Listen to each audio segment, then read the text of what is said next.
Welcome in to Check the Mic. Steve Palazzolo Sam Monson live on YouTube. Coming at you from the Antonio Cromartie studio in Par with Huggies. All presented by FanDuel. And today we're going to use FanDuel to go team by team in the NFC. Talking about NFC win totals. Perfect. How you doing? Yeah, not bad. You? Great. You were making some faces while I was talking. What happened? What'd you see? I just saw a tweet that was ESPN's Dan Graziano posted a trade that would have the Bears trading Tyson Bagent to the Colts for Anthony Richardson. And it's just like, all right, why? It's kind of fun. I don't know why you'd give up one of the potential best backups in the league for Anthony Richardson, though. The way Bagent. I mean, it's one of those, sometimes you see a trade and you're like, yeah, that makes sense for both sides. And then sometimes you see a trade and you're like, that doesn't make sense for anybody. Does it not make sense? That's interesting. I do. Does anybody want a show of us going through all these crazy trade scenarios that are thrown out there as we head into June? They're kind of fun. Yeah, see, Will had the same reaction I had. Will doesn't want this. WTF. Like, it's just, I don't know. Okay. It's just a trade that struck me as that it didn't make sense from any perspective, really. I still like the buy low on Anthony Richardson, but maybe not for a team that has, not to give up a backup that you're paying money for. I mean, I feel like if I'm trading for Anthony Richardson, I would want to have a roster where there's some future pathway to the field for him. Like, I'm not trading for him if I have a young, entrenched superstar quarterback. Yeah. Like, if I'm the Cardinals or the Vikings, where they might have a year of quarterback play, like somebody like that, where in 2027 you might have an opening at quarterback. That's the kind of team I think that should be interested in trading for Richardson, not a team who theoretically should have their starter for the next 10 years. That doesn't make any sense to me. All right, we got to stay on track here. We're going through 16 teams in the NFC. We did the AFC on Monday, Memorial Day, pre-recorded last week. This is live. This is real interaction. First time you're back in the chair for like weeks. Mohall tells me this is the first time I've been on a live show in over 17,000 minutes. I wonder if he's as accurate as AI in information. Could just be making that up. AI has been buttering me up like crazy. Supposedly a big Check the Mic fan and everything until I asked Claude if that's true. Yeah. Nope, not true. It's like I was saying, it's been helpful in terms of restoring the Mustang. I've never actually fact-checked anything it's told me, so maybe it hasn't been that helpful. Maybe I've been systematically destroying the Mustang based off the advice of AI. You just assume you'll know as you're driving it. When the wheels fall off as it goes down the road, maybe it's like, turns out that was structural. All right, you ready to go? Yeah. We're going team by team in the NFC. Starting with some crazy alphabetized, is that your system? Yeah, wild. Arizona. Alphabetized. Yes. We're going to start with the A's. Okay. And we're going to end in Washington. One day you're going to be like reverse alphabetized conference. It's going to be like Washington starts the thing. Alphabetical is a pretty standard way of going through things. Everybody goes by division. Alphabetized by conference. Yeah, well, we go by division on 98% of our shows. This is the one we're going. It makes sense. Alphabetized. And then randomly you hit May and you have like a spasm and decide to alphabetize it all. Starting with the Arizona Cardinals, they're over-under from our friends over at FanDuel. Win totals here. 4.5 for Arizona.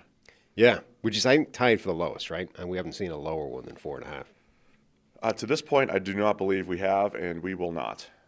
This will be the lowest. And Arizona and Miami? Yeah. I mean, so Arizona's at that end of it's. I think this is going to be a tricky discussion because you and I would both agree.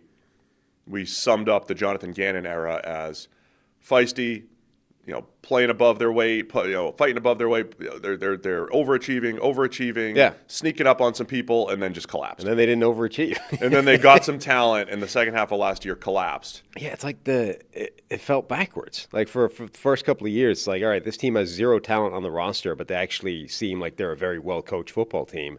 And then they finally added some talent to the roster, and it felt like the coaching fell apart. It's like that. Okay, that doesn't make any sense. So that's what I think is going to be difficult about this team. I remember I tend to do this on the show here. When you go back a few years, they had it all set up in Arizona because Kyler got hurt at the end of 2022. They knew he was going to miss most of 23. They traded out of the Will Anderson pick and accumulated all these picks. Yeah. Like they had it set up in 23 and 24 to add talent via the draft. The 24 season, we said this defensive line is a whole bunch of backups, and they're fighting for their lives out there. They need some talent, and between paying for Josh Sweat, and they brought in Dalvin Tomlinson, and they drafted and the whole thing, and they brought in some talent on the defensive line, Walter Nolan, but it still never really came together. And now you're at the point where there's now rumors about Josh Sweat being traded. Like, are they going to, with a whole new regime in there, or new coaching staff, are they going to blow this thing up on the defensive side of the ball? But they're also, they drafted Jeremiah Love. They have Jacoby Brissett holding out as the starter. Disrespected. But when they drafted Jeremiah Love, as much as we had to say, hey, a little rich for a running back, you're going to pay him a lot of money and what have you, Jeremiah Love, Marvin Harrison Jr., Michael Wilson, Trey McBride, it's a tough cover right there in a decent-looking offensive line. I think it's got mid-tier type of O-line potential. So I don't think it's like 4.5 feels low. Well, for Arizona. And then you get to the schedule. Yeah, except somehow the hapless Arizona Cardinals with no quarterback have got by far and away the hardest schedule in the NFL according to the opponent's projected win total, right? So according to how good the teams that are supposed to be. Because of their division. Because Seattle and in part because of their division, but it's not like the next three teams are the other three teams in the division. So in part because of the division, but also in part because of what we said the last show, which is there are a few teams in the NFL who had crappy years last year and are expected to bounce back, right? And so this, what should be an easier schedule because they finished lower in the division last year, actually isn't. So they play the AFC West. So they'll play the Chargers, the Broncos, Chiefs. I mean, that's a part of it. Yeah. And they'll play the reason why the other teams in their division don't have that as much is because, Seattle and the Rams don't have to play themselves. So yeah, it's going to be a difficult schedule for Arizona and Mike LaFleur in his first year as head coach. So my initial instinct's over until you see the schedule and it's rough. Yeah. San Francisco in their own, like the three other teams in their own division were all playoff teams. Right. So, yeah, it's pretty brutal. It might not be the worst thing then to embrace the rebuild, even though they built up to this point last year. I don't know they're going to have much of a choice in the matter. The big question is that offensive line, though. Like, you looked at that when they were debating or when the conversation about Arizona could take Jeremiah Love at 3 came up, your first thought is to go to that offensive line. Like, is that the kind of line that can sustain that pick and make it look okay next year? And, Paris Johnson, Isaac Seumalo, Froholt at center. They drafted Chase Besantis in the second round. That sort of after the fact potentially bolsters the Jeremiah Love pick. It's like, should you take an offensive lineman at 3 or trade back and try and take an offensive lineman at the top instead of Jeremiah Love? But if you're going to come back in the second round, top of the second, and get a guy like Chase Besantis, another one of the half dozen people that was being talked about as could sneak into the first round. Theoretically, that's boosting the offensive line somewhere. So as you said, like that could easily be an average offensive line. Could also suck still. It's one of those offensive lines where like range of outcomes is reasonably broad. If it hits the higher end of that range somewhere, Jeremiah Love could be a massive difference maker in that offense. If it doesn't, if it looks bad, the Raiders from a year ago, maybe an extreme version because A, it didn't look as bad as it was, and B, that offense was like historically wretched last year. But that's the kind of worst case scenario of what could happen with that offensive line. Then you have a quarterback room where, like I said, you've got Jacoby Brissett sitting out, who had one of the strangest seasons I think I've ever seen for a guy that's always been on the game manager-y type of side. Also careers. Just career generally. He's had an insane career. Like random spot starter. He went from like intriguing backup to random spot starter. Had some serious believers in him at various points, but never, got over the hump as a starter. Like to begin with, he was seen as like game managing type quarterback, except he did things that weren't particularly conducive to game managing, like taking bad sacks, which is a killer for game managing. No, the game managing somewhere along the way, someone just decided, you know what, maybe play like Jameis. Last year. Turns out he's probably better at that. Like, hey, instead of trying to be all game manager and concentrate on not making mistakes, what about just YOLO? Hey, channel your inner Ryan Fitzpatrick. See what happens. So, yeah, he just started chucking it. So this was here's why he got the the game manager label. Do you know who has the second lowest interception rate in NFL history? Jacoby Brissett. Is it really? That's why he got that. Huh. But they also, like, that was how, I mean, sure, like, chicken or the egg, like, but that's how his first few spot start situations, that's how they set him up to play. It's like, you're going to go out there and you're not going to make any mistakes. And the problem is he did make mistakes. They just weren't interception mistakes. They were like bad sacks, fumbles in critical situations, awful red zone, like the things you can't do. And maybe they don't show up in the interception chart, but like the things you can't do if you're going to be a game manager, steady hand on the tiller type of quarterback. And then again, like, imagine how much fun it must be to be a quarterback coach or an offensive coordinator to break that news to a guy. Hey, we're going to go a different direction this week. Just Ryan Fitzpatrick it. Just go out there, close your eyes, throwing it 70 sling times. it down the field and see what happens. Imagine how much fun that must be that week. You're just going to, hey, cut loose, go nuts. You see what happens. And he did. They just didn't win a lot of games last year. So yeah, because, he's holding out. Gardner Minshew, who's also had his, spurts as a decent mid-tier starter, is coming off of his ACL injury. And then you have Carson Beck in the third round. Wouldn't be surprised if we saw Beck at some point. Yeah. Get an eye on him this season. That'll be intriguing to see him with that offense. But initially, so just getting back to the total here, initially the 4.5 feels low because I don't think they're completely devoid of talent, right? They picked third overall, but it's not like... Particularly on offense, yeah. Yeah, it's not like they've got nothing. And even on defense, Walter Nolan and Josh Sweat and Will Johnson, like they've added talent these last couple seasons. They just had some injuries and just an overall drop-off. So I want to say over, but I'll stick to the under because of... I really want to say over, but this schedule's not feeling good right now. It is a brutal schedule. What were the other? Where did they land on the miles traveled and rest? The stuff that doesn't matter. Definitely matters. You just haven't calculated it. Somebody offered to do that, actually. I did. No, somebody else. Somebody that might do it. Oh, good. Yeah, it's not high on my list right now. Right. That's what I mean. Unless Claude wants to make something up for me. Right, which it almost certainly will do. Yeah. And who knows? You got to fact check it. Steve, you're sharp. I'll go under as well. Though it would be, I do think, A, Carson Beck will start games for this team this year. And B, it'll be interesting if the offensive line is pretty useful and Jeremiah Love, therefore, is looking great. And actually, this might be a reasonable offense, even if they're not winning games. And suddenly it might be a pretty useful situation for a Carson. Like, they may be in a weird, tough spot where they're losing all their games, but actually end up quite excited about Carson Beck coming out of the year, which would be in a very odd spot because suddenly you're maybe in the number one overall pick and you got to, they'll dump him to go get an actual quarterback, but like it'll be a slightly weird situation. You'll have Carson Beck stands coming out of this year if that's the way it breaks down. All right, man, that's the Cardinals are both going under and we're both going over on the showtime here because we're rusty. We haven't worked together. Well, we spent a few minutes banging on about other things as well. That doesn't count. The first one's always it's a false flag. Oh, okay, gotcha. Atlanta Falcons are up next, over under 7.5. First year of Kevin Stefanski as head coach. Matt Ryan, Ian Cunningham. A lot of turnover now in Atlanta. 7.5 here in the NFC South for the Falcons. Another one of those mid-tier schedule strengths.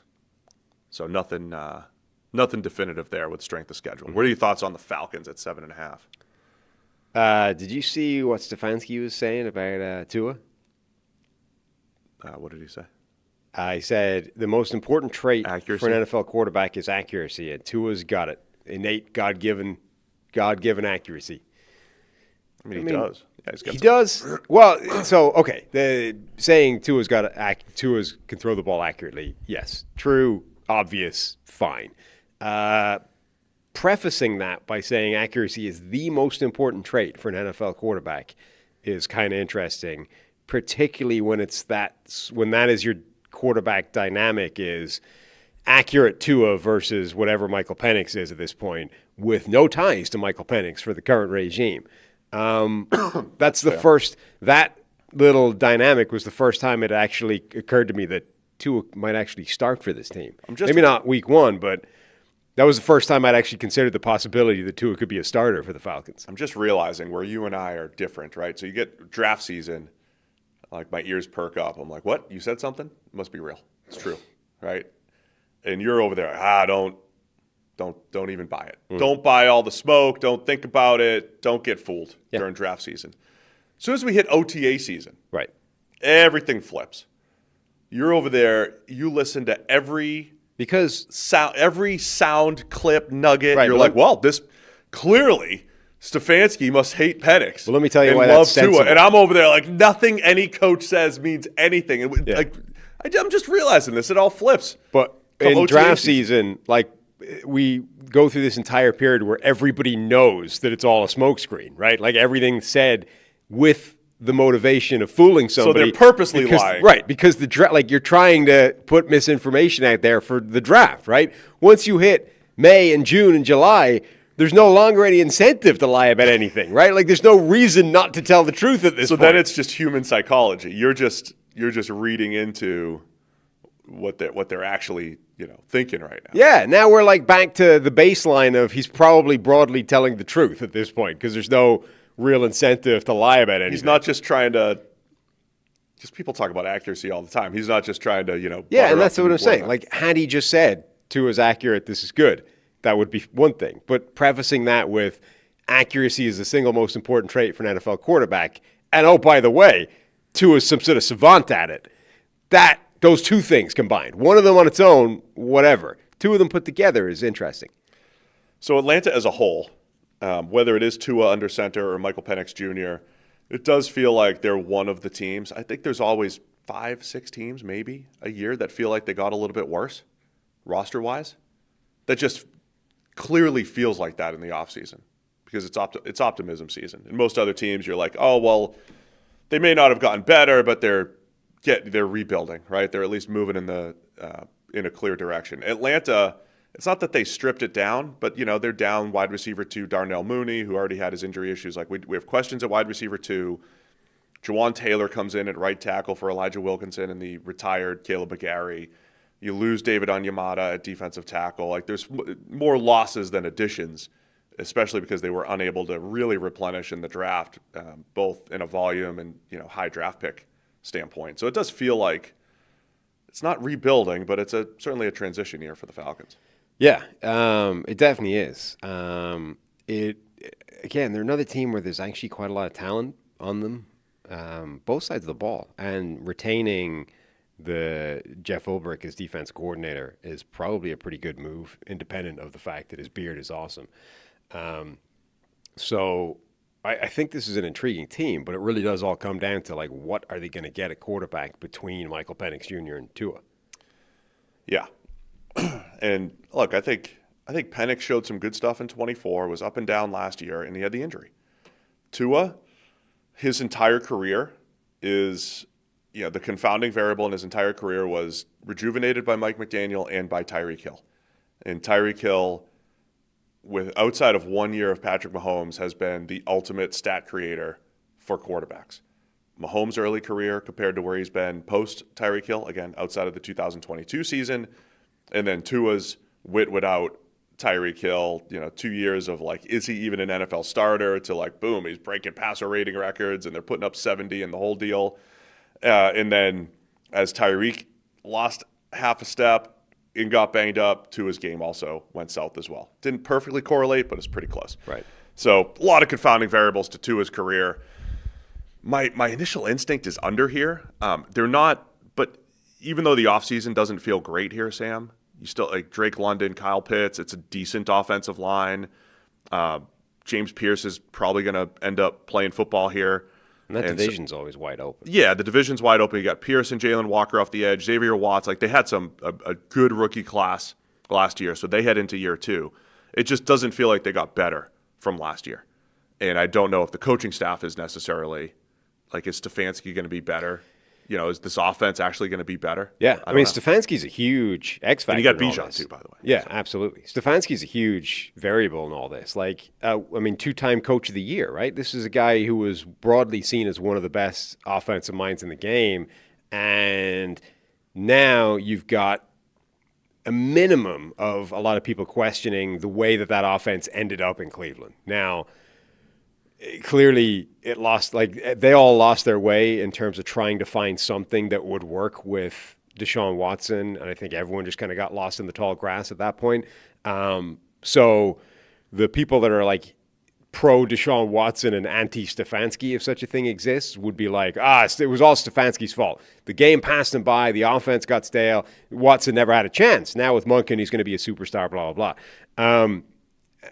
The sort of pro Stefanski camp would be like, I mean, look, he tried to make his offense work with Watson. It was never going to happen. Then he just sort of lost his way back to the middle track, lost his way back to where it should have been. And now with a hard reset, it'll all go back, right? Different quarterback, blah, blah, blah. But I think there's a question about whether somewhere in the middle is actually true. Like, clearly the game didn't pass him by. Like, the guy didn't just forget football. But maybe in trying to make an offense work for a guy that needed a specific type of system, he sort of lost the cutting edge of what made his offense so good at a few years ago when the game has changed. Like, it's not like, you can't just reset to where you were because then you're a couple of years behind the curve.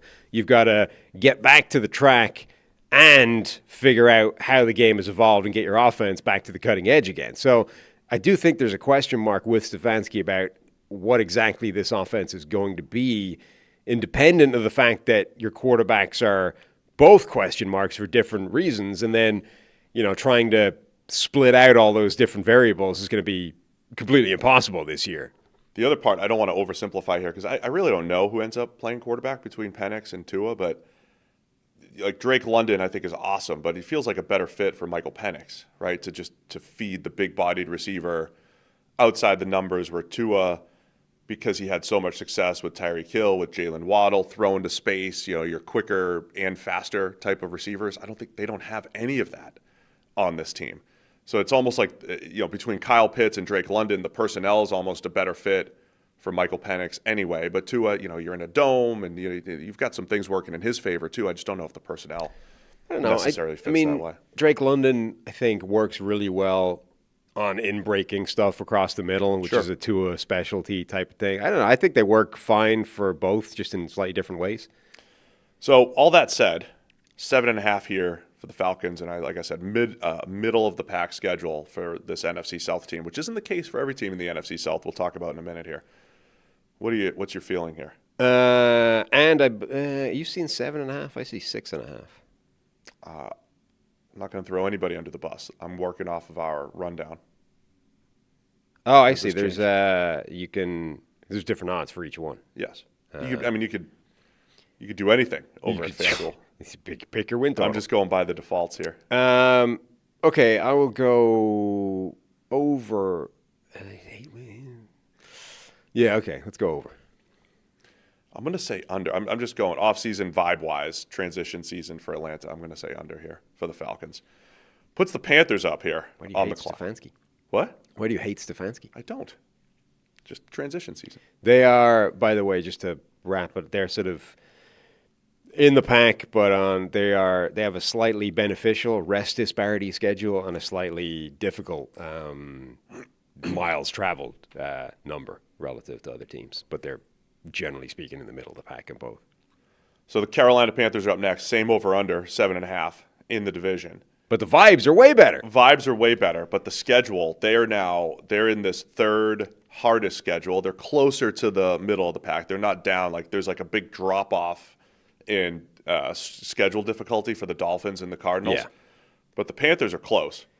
So a difficult schedule. They have, technically, according to this, they have the third most difficult schedule, but only the worst two are particularly problematic relative to everybody else. Like everyone else in a group in the middle, the Panthers admittedly are at the lowest end of the group, but broadly speaking, don't have a particularly difficult schedule.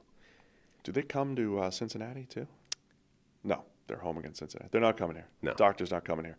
Anyway, the thing that stands out here, they're playing in the Hall of Fame game too.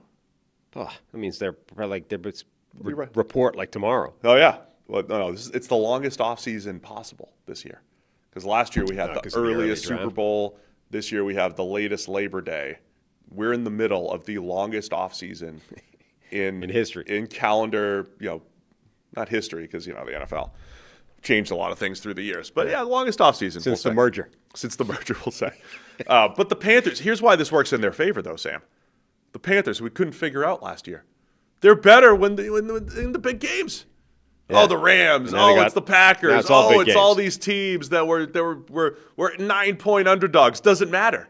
The Panthers play up against the good competition. It's good that they have a difficult schedule. What we need is so one of my favorite genres now of post, social media post, tweet that they used to be called, is what random things people read into 5-second clips of OTA / mini camp / whatever the not like rookie only mini, whatever the other the other camp is that only 7 people show up to, and somehow things are happening.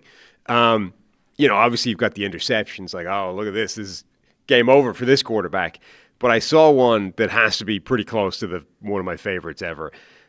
Somebody had maybe a 10-second clip of nothing happening except Bryce Young communicating with somebody. I don't even know what he was saying, but barking out some kind of commands.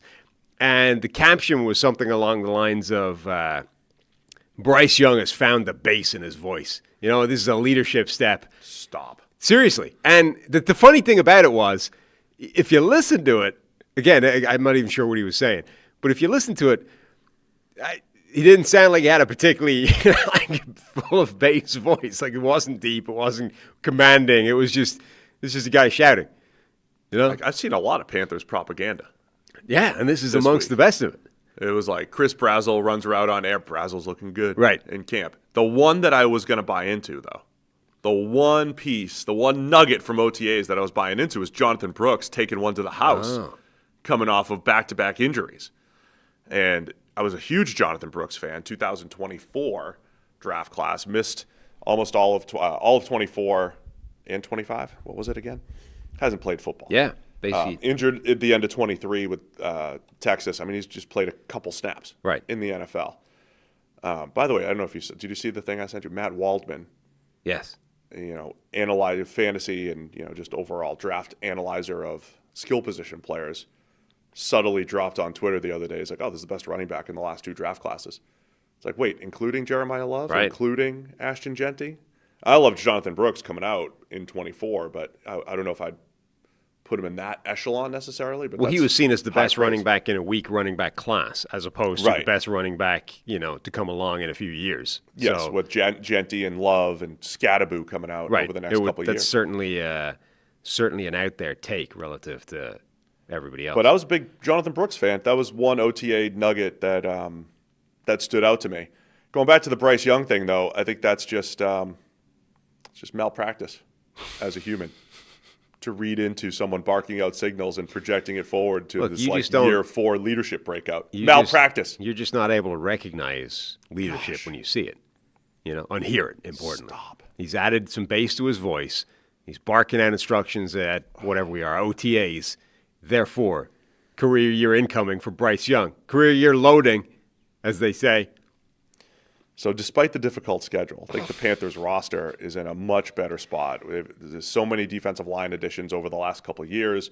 You've got Jalen Phillips coming in as a free agent pass rusher. You've got Lee Hunter coming in at defensive tackle, year 2 of Nick Scorton. You've got some more talent up front. A lot of additions for the Panthers. O-line looks pretty good, and you get Monroe Freeling coming in as a first-round tackle. You got the receivers in a pretty good spot. It really does come to, I hate overanalyzing. This is what we get. We go through the whole offseason, going position by position, talk about all these players.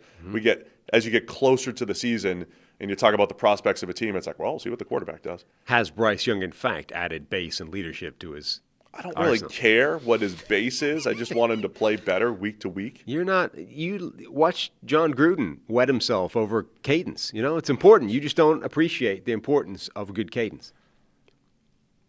Gruden just, he really got into coaching just so he could call plays.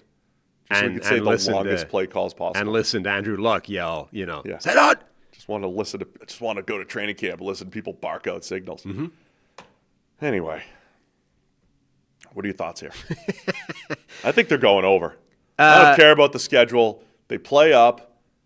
Yeah, Panthers are on the ascent. They're doing it. So that, I think, is true. It was a wildly confusing team last year. Like, I gave up trying to make any sense out of the Panthers last season. We told Eric this when we saw him the other week. Like, I couldn't make any sense of it. They would play great against good teams. They would play bad against bad teams. It just became random. I was like, I'm tapping out. I'm no longer even attempting to make any sense out of what they're doing. But overall, I think they have added a ton of talent. Jalen Phillips, Devin Lloyd, those are two splash plays in free agency. They'd been moving in the right direction anyway. I really like adding a guy like Chris Brazzell in the draft. I think that could be absolutely shrewd. Let's see if Jonathan Brooks even makes it back, and if so, what he's going to look like. But that could potentially be a significant addition. The sort of combination of Monroe Freeling in the draft, Rasheed Walker for pennies on the dollar to just insulate yourself against needing a left tackle, given Ike Ekwonu's injury. I think this team's roster-wise in reasonably good shape. Maybe not elite, but definitely pretty solid and moving in the right direction. Obviously, it's going to come down to what kind of version of Bryce Young you get. They have a really interesting schedule, though, because, as you said, 30th in the NFL, so one of the hardest schedules in the NFL, but the first team of which it probably doesn't make that big a difference relative to everybody else. The only two I think that you really need to focus on and say, all right, this is genuinely a brutal schedule, Arizona, Miami. But the other two ways of looking at it, they have a relatively beneficial schedule in terms of rest disparity. There's only four teams with a more beneficial rest disparity schedule. And then they are the team who travel the fewest miles in the NFL this season. While the 49ers are traveling 38,000 miles over the course of the season, thanks in part to traveling to Australia, the Panthers are traveling 30,000 fewer miles. They travel 8,740 combined miles for their 17-game schedule. Yeah, longest trips are Green Bay and Minnesota. Everything else is pretty well contained on the East Coast for the Panthers. So I'm taking the over here, and it just shows I get biased by off-season vibes. I don't know if the Panthers necessarily have a better roster overall than the Falcons. Like, it's probably pretty close if you go position by position, but because I feel like the Panthers are on the ascent and the Falcons have plateaued or declined a little bit, I'll take the over here for Carolina. I'm just buying into the vibes. I'll go over. Chicago Bears are up next. Their over-under's 9.5 here coming Speaking of vibes. Coming off of an Elite Eight season here for the Bears. In overtime, that close to getting to the NFC Championship against the Rams. So, can the Bears go over or under? Will they go over or under the 9.5 here? Yeah, I mean, this was a team that I think overachieved last season, or at least arrived where they were expected to be sooner than people thought they would be there. I'm not sure it's necessarily an overachievement, but I think people thought it would take longer than it has. So the question with that is, it's not, was last year fraudulent the way it was for, the Giants several years ago, being the obvious example, maybe Washington a couple years ago. It's not that. It's more, did this team accelerate the expected arc that everyone thought they would be on, or was last year sort of more of a false dawn, and actually it's still going to take a little bit of time? Right. Are we here for good? Yeah. Or was it a 1-year peak? Like, did we skip a step, or do we still have to kind of go through that step, and actually we're not quite as far ahead as we thought we were? This happens in the NFL all the time, right? Like, if the Bills win 11 games, you're like, well, I've watched the Bills win 11, 12 games for 6 years now, so I'm a believer when a team does it once. And as you said, it's the confounding variables here for Chicago were Caleb Williams, I think, played pretty well, but left some meat on the bone. Ben Johnson looked like he's going to be we already knew he was a good coach. We didn't know how good of a head coach he was going to be. Okay, so that's a good start for him as the head coach. Losing Eric Bieniemy, of course, who's the catalyst for all of it. Bieniemy is the guy. They wanted to run him out of Kansas City. We never mentioned that with Kansas City. I think, did we mention that? Eric Bieniemy on his own is worth 5 wins. Oh, we added that to the optimism show. That's true. Then you have the Bears. They got their young playmakers. You got Luther Burden and Roma Dunze, and you got Colston Loveland and Caleb Williams in year 3. The offensive line, a few question marks, but still pretty good overall. So there's a lot to like in Chicago, but their schedule's on the more difficult side. I still think that division is going to be challenging and competitive. We'll get to the Lions in a minute. I'm going to be hot on the Lions again this year. Packers are going to be tough. The Vikings could be tough. So I think the division could be difficult. And then you just have the general question, like Caleb Williams made some awesome late game-changing type of plays. Can he add a little bit more consistency to his game? But the biggest question for me is Ben Johnson, are we going to be talking about him as a top 5 coach for the foreseeable future? And if that's the case, then I almost don't care as much about some of the questions I have about this roster, particularly the defensive line not adding any firepower this offseason. That was an interesting sort of development. I mean, a lot of people were giving them defensive tackles in the draft. Not only did they not take one at the very top of the draft, which is generally where you do that in the pre-draft process, you're only really focusing on the first round, maybe the second round. They didn't address it up top. They really didn't address it, period. So they are kind of rolling in with basically the same amount of defensive line firepower, which itself was not good enough last season. Caleb Williams, I think, is fast becoming maybe the most interesting quarterback in the NFL. Ben Solak had an interesting piece from his fishing kayak or whatever he was doing the other day. What's going on with Ben here? What's been going on with his the outdoor takes? Ben appears to have taken a content creation executive decision that he's just going to be doing his sort of thoughts, his 2-minute video thoughts from the summer outdoors, from the Midwest summer outdoors environment that he occupies, right, which is gardening. He's a big gardening guy, and apparently fishing now from a lake. The first of which was in fine sunshine and blah, blah. The second of which was in a downpour. So anyway, they're kind of interesting. Do you think this was his call, or is ESPN nudging him? No, is he going to be getting Solak outdoors? I'm pretty sure ESPN shows. I'm pretty sure this is an executive Solak decision by himself. Just wondering, because the ESPN executives could have been pushing him out there and just testing him. Maybe he's going to have a fishing show. Yeah. The ESPN2 7 a.m. Saturday morning weekend fishing show with Solak. I mean, that could be in his future if these things go well. Perhaps. Anyway, carry on. So Caleb Williams is becoming really interesting for a couple of reasons. Number one, because he completely transformed what he was stylistically from sort of year 1 to year 2. He went from being this quarterback that was taking a ton of those hidden negative plays, the sacks, the bad plays like that, and then he went from having, I think, the worst by a distance pressure to sack rate in the NFL. So when you're pressured, how often do you actually get sacked? He went from being like the worst quarterback in the league at that as a rookie to one of the best in year 2. That usually doesn't happen. It's a fairly sticky number, and even if it wasn't, going from like one end of the spectrum to the other is pretty wild. And then last year, you have this weird dynamic where in pretty much any accuracy metric you want to look at, he's bad at it. But and this was a point that Solak was making, if you sort of distill it into, why do you care about accuracy? Well, it's a proxy for moving the chains and keeping your offense on schedule and all that kind of stuff. And if you look at that stuff, because he didn't take any of those negative sacks and negative plays in that regard, the Bears' offense and Caleb Williams generally was actually reasonably good, or at least middle of the pack in terms of keeping the offense on schedule. And then late in the game, he's capable of doing the freaky Caleb Williams magic play that keeps them alive and wins the game, right? So he's in this really interesting world where there's a reasonable chunk of negative plays in there. They're not the usual negative plays that quarterbacks have. Like most quarterbacks are actually relatively efficient, easy enough to just keep the chains moving, but they make big mistakes. Caleb Williams is in this weird world where his negatives are just the basic, you're not hitting enough throws. But he's offsetting that by having stopped taking the negative sacks and capable of making the freaky plays that almost no quarterback is making.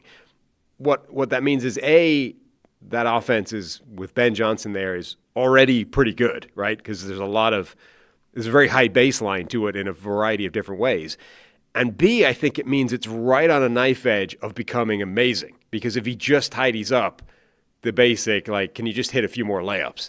If he just does that, this offense becomes immediately like the Lions from the last few years, right? But with this added special sauce on the top of, like, Jared Goff can't do any of the crap that Caleb Williams can do late in the game. Like, he can make some, gutsy throws, but, like, you can't do that stuff of, hey, evade 3 people, run around, and then find an absolute dagger through the heart on the sideline 30 yards downfield, right?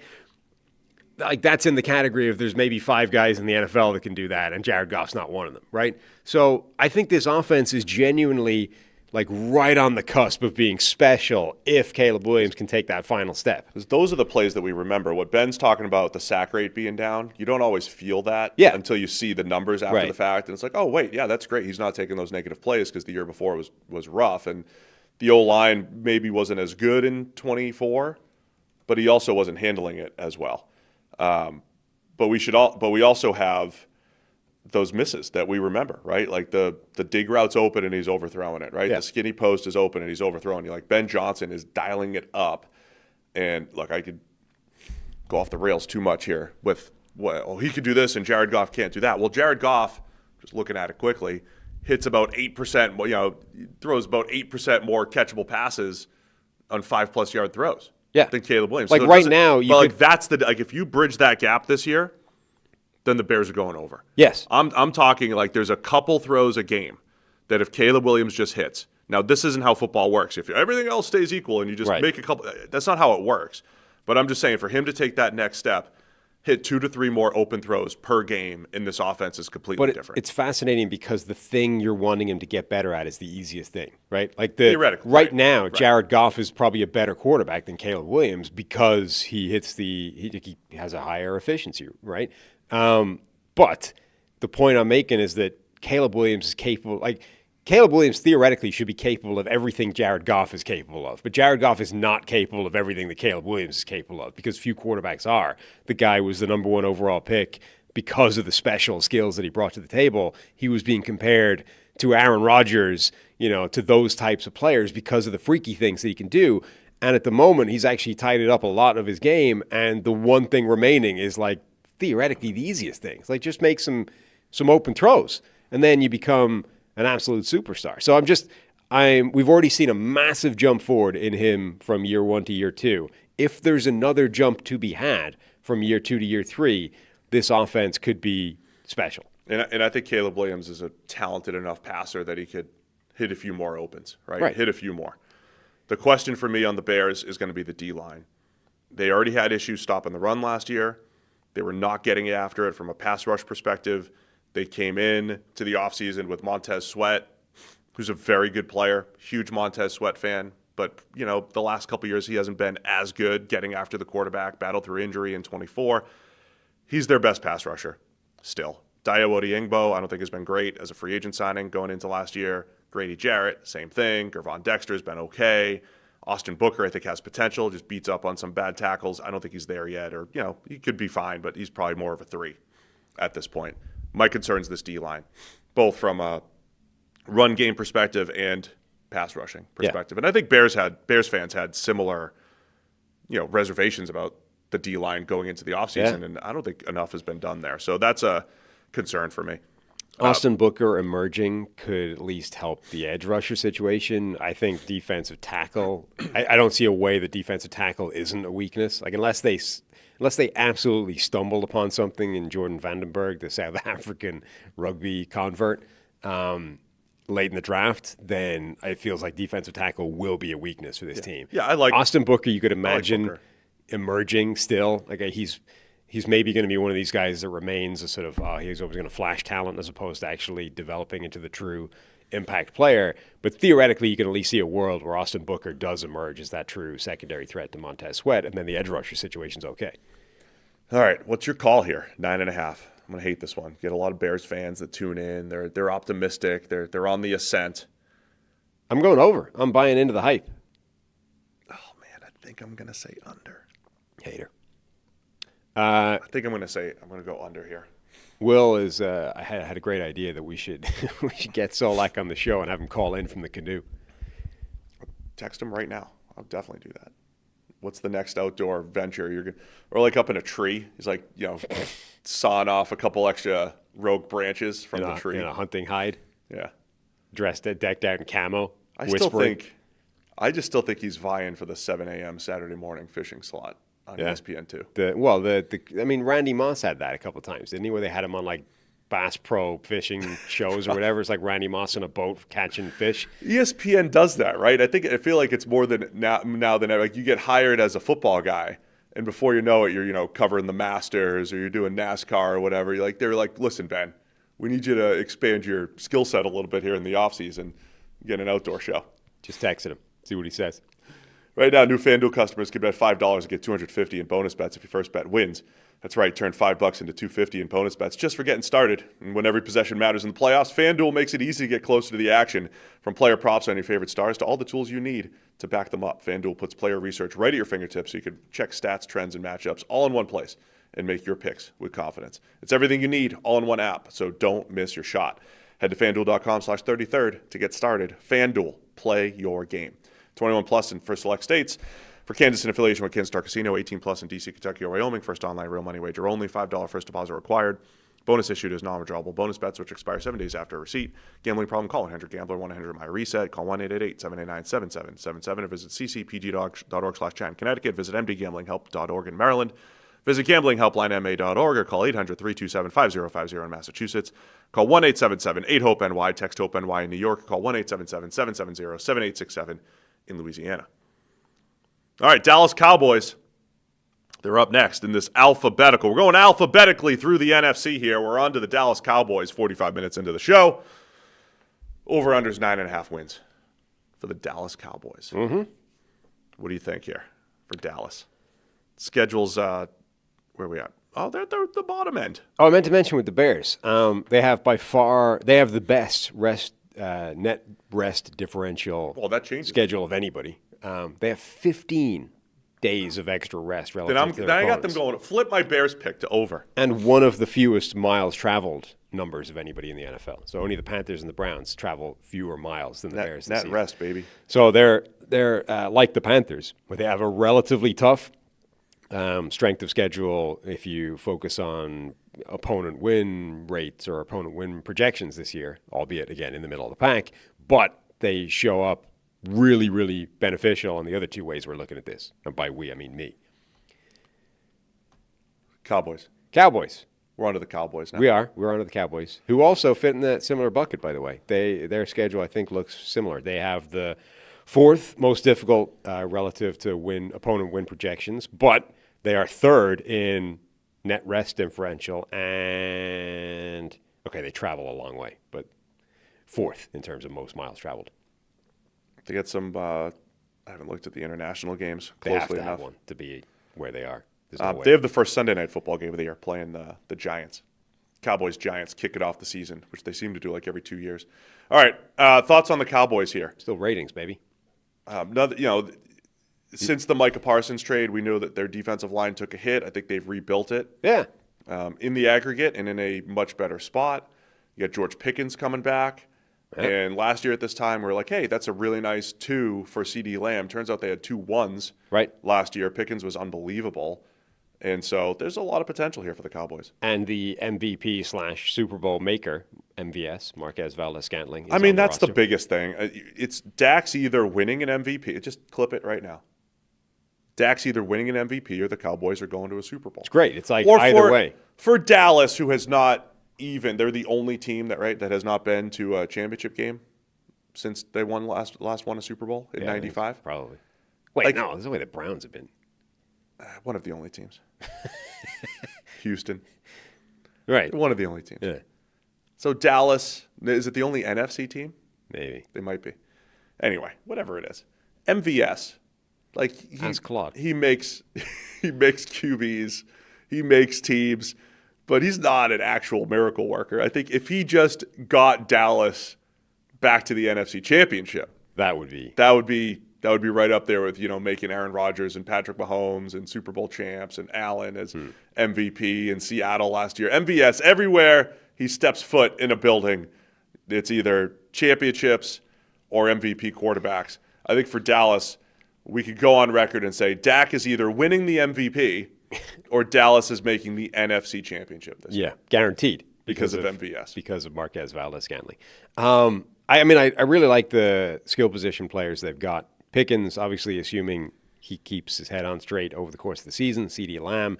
Ryan Flanoy is the number 3. I think is a really good player. Turpin as your gimmick, manufactured touch kind of speed guy is a good player as well.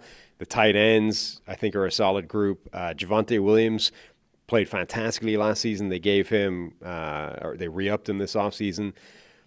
The only risk there is should you just gone and tried to find another Javonte Williams, i.e.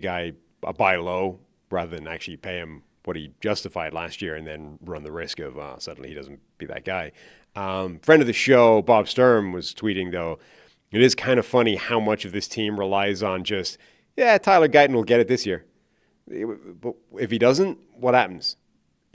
So the offensive line looks in pretty good shape unless Tyler Guyton doesn't get any better, in which case left tackle, which is still your most important offensive line position, is a problem. I mean, I'm not a huge Tyler Guyton fan. It's the one position where I'm willing to say there's a possibility that happens of all the positions, right? You see fewer breakouts at other positions where guys kind of like come out of nowhere in year 3 or 4. But on the offensive line, there's a history of players playing below average ball, and before you know it, they creep back to an average individually in year 3, 4, 5. There's absolutely a history of players struggling for a couple of years and then becoming good offensive tackles in year 3 or 4 beyond, right? The problem is every bad player that plays that amount of time also just continues to play bad. I get it. There's a survivorship problem here. Just saying there's more on the offensive line than maybe some other positions. Look, I think Dallas's offense will be pretty good. Even if Guyton is an issue, if they stay healthy on that side of the ball, I think they'll be pretty good. The question is going to be, defense was so bad last year. Yeah. Will the new system, a little bit of a talent overhaul, Caleb Downs coming in, it's an intriguing group. A full year of Quinnen Williams, year 2 of Donovan Ezeraku, a buy low on Rashawn Gary, Malachi Lawrence. I mean, there's a mix of Rashawn Gary used to be good. Malachi Lawrence, we hope will continue to ascend. I really like the defensive line. It's a really good mix of defensive talent. It's just, will they mesh? It's a good mix of talent, though. I really like the defensive line now. My questions are more the back 7, and even that is not – it's not like this can't be a good group, but that's where the questions are, I think. You've got this intriguing linebacker duo now, Demarion Overshown coming further back off that injury, hopefully getting himself back to 100%. They traded for D. Winters is an interesting addition as well. Caleb Downs being added, I think, is an absolutely fantastic pick. And then you've got, what is the rest of that secondary going to look like? Deron Bland, Kobe Durant, Siobhan Revel, Malik Hooker still potentially. Can they... Corey Ballantyne, can they craft a secondary out of that group that can hold up? Which, to be fair, that job will be easier if the defensive line gets back to being a force. Like we've seen, Micah Parsons basically on his own can turn a defensive line into something pretty useful, and a team that, or a pressure defense that takes some pressure off the secondary. You take him away. This is where if that defensive line recreating Micah Parsons in the aggregate. One way that actually does make sense is if you get the same level of pressure that Micah Parsons on his own gets you over the course of a season. So that changes the job description, the responsibilities for the corners, but that is still where my questions are. I kind of like where they're at there, Sam. I don't know if it's all going to work on defense, but I don't know about you, but I'm leaning over the 9.5 here for Dallas. Is that too high for a team coming off of disappointment here? It's not necessarily too high because that's kind of where you generally expect them to be with Dak Prescott, with a reasonable roster around them. The division is interesting because you've got Philadelphia, presumably still the class of that division, and then the open questions of what Washington and New York are going to be. Washington haven't been looked like they were on the way and then took a big step back, and the Giants the other way. They hit the bottom and are now theoretically rebounding. I'm just looking ahead in the NFC here. The spoiler alert: Lions, Rams, Eagles, Niners, and Seahawks are all 10.5 or higher in their over/unders. So there's a lot of big numbers here among a lot of different NFC teams here. So that's my only reservation here with Dallas is the difficult end of the schedule. Could they be a 9-win team? Absolutely. I guess I'll go over here, though, but I might go over on a bunch of these teams here. So I'm going to go under. Like I usually do. I'm going to go under the 9.5. You're going under. Yeah. Detroit Lions are up next. Reasons for optimism for the Lions. They're back. Over-under's 10.5 wins for the Lions. They have, per Sharp Football, the easiest schedule. Yeah. And it's in its own little tier here. It really is. Easiest schedule. Again, for just a recap, for anyone that didn't listen to the first show or anyone just listening now, generally, if you look at that rank of strength of schedule according to the projected win total, so not looking at last year, how many games they won, looking at how many games Vegas thinks they're going to win this year, the strength of schedule is basically only 5 teams you need to actually focus on. There's 3 teams with an unusually easy strength of schedule relative to everybody else, and then there's 2 teams with an unusually difficult strength of schedule relative to everybody else. We've already talked about them, Miami and Arizona. Everybody else is basically in the middle, right? Obviously, there's differences between the 4th and the 30th easiest strength of schedule, but they're effectively, the league is more or less in the middle. 5 teams are outliers, and the Lions are as big an outlier as anybody on the positive side. So I do think, roster-wise, I do think their depth has taken a bit of a hit over the last couple of years. So on that end, I don't think they feel as strong or as deep as they did just even 2 years ago. But I think schedule-wise, the fact that they underachieved a little bit last year, they were dealing with the double coordinator change, and I think the offense, had hit a little bit of a lull early on, and then Drew Petzing comes in from Arizona to take it over here. We'll see what happens. But there's reasons for optimism to be back there. The question for me is going to be the offensive line, moving Penei Sewell right to left. Blake Miller, as a plug-and-play right tackle. Center is going to be a question mark. Cade Mays coming in. It's just not where it was a couple of years ago. But those would be the 2 big questions for me, the offensive line and for the 4th straight year, pass rusher opposite Aiden Hutchinson. Yeah, and that part you're at least less concerned about because, unless Aiden Hutchinson gets hurt, but him by himself is a one-man kind of pressure factory, so you're okay with that. The line, though, it is this kind of weak link enterprise, and they might have a couple of weak links, at which point you get real problems. So we would assume Penei Sewell going to the left side will continue looking like the best player on the line, one of the best players in the NFL. I doubt he struggles making that change, but it is a new development, and a question mark at least. Then you've got the other 4/5. You would assume Tate Ratledge at right guard will be a solid player at minimum. He looked pretty good last year.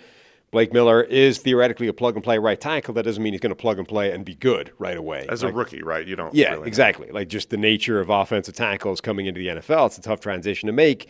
Who knows? Like he's as ready as anybody in terms of battle-tested and good to go.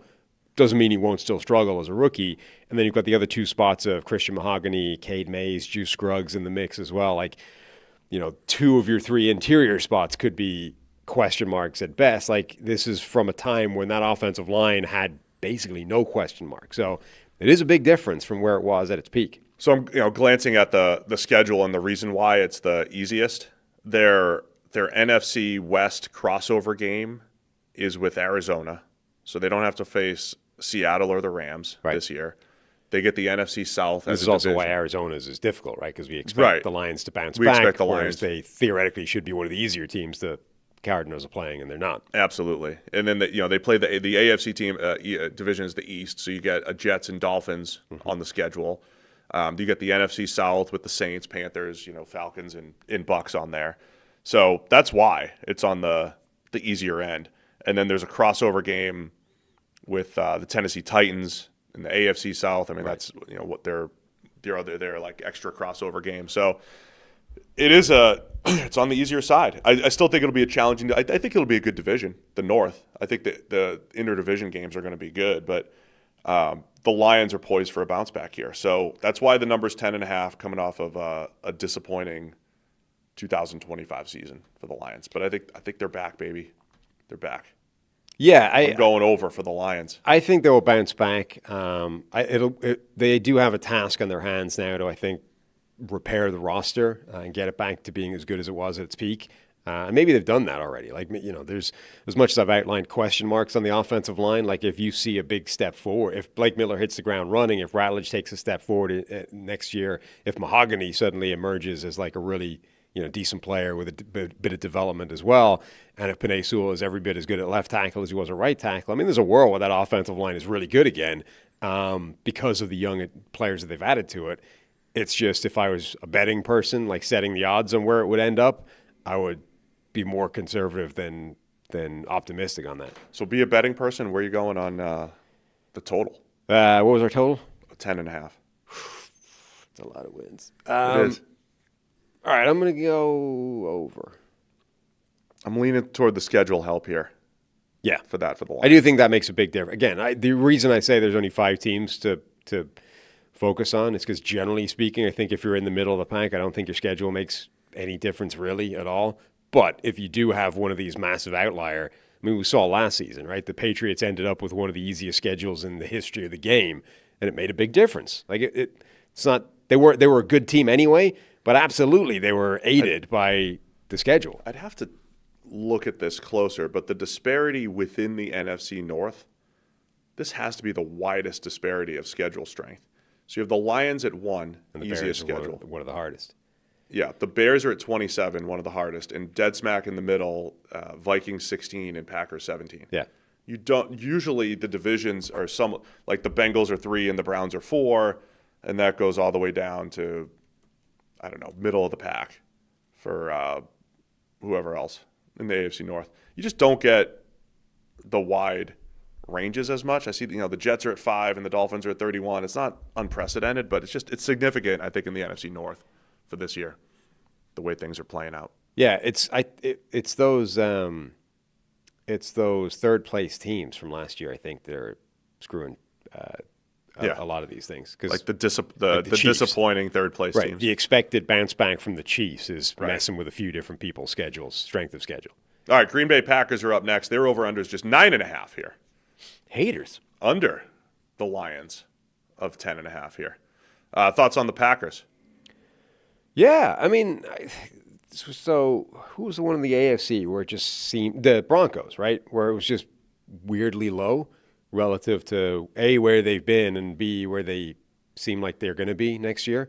This is a similar area for me for Green Bay. Like, that just seems unusually harsh for a team that's as talented as they are. I mean, they're set at quarterback. They've got a lot of talent on offense, even with some losses in the offseason. They did win 9 last year. Sure. 9, 11, 9, 8 over the last few years. Mm-hmm. So this is right around where they've been. A couple games either side of it. Yep.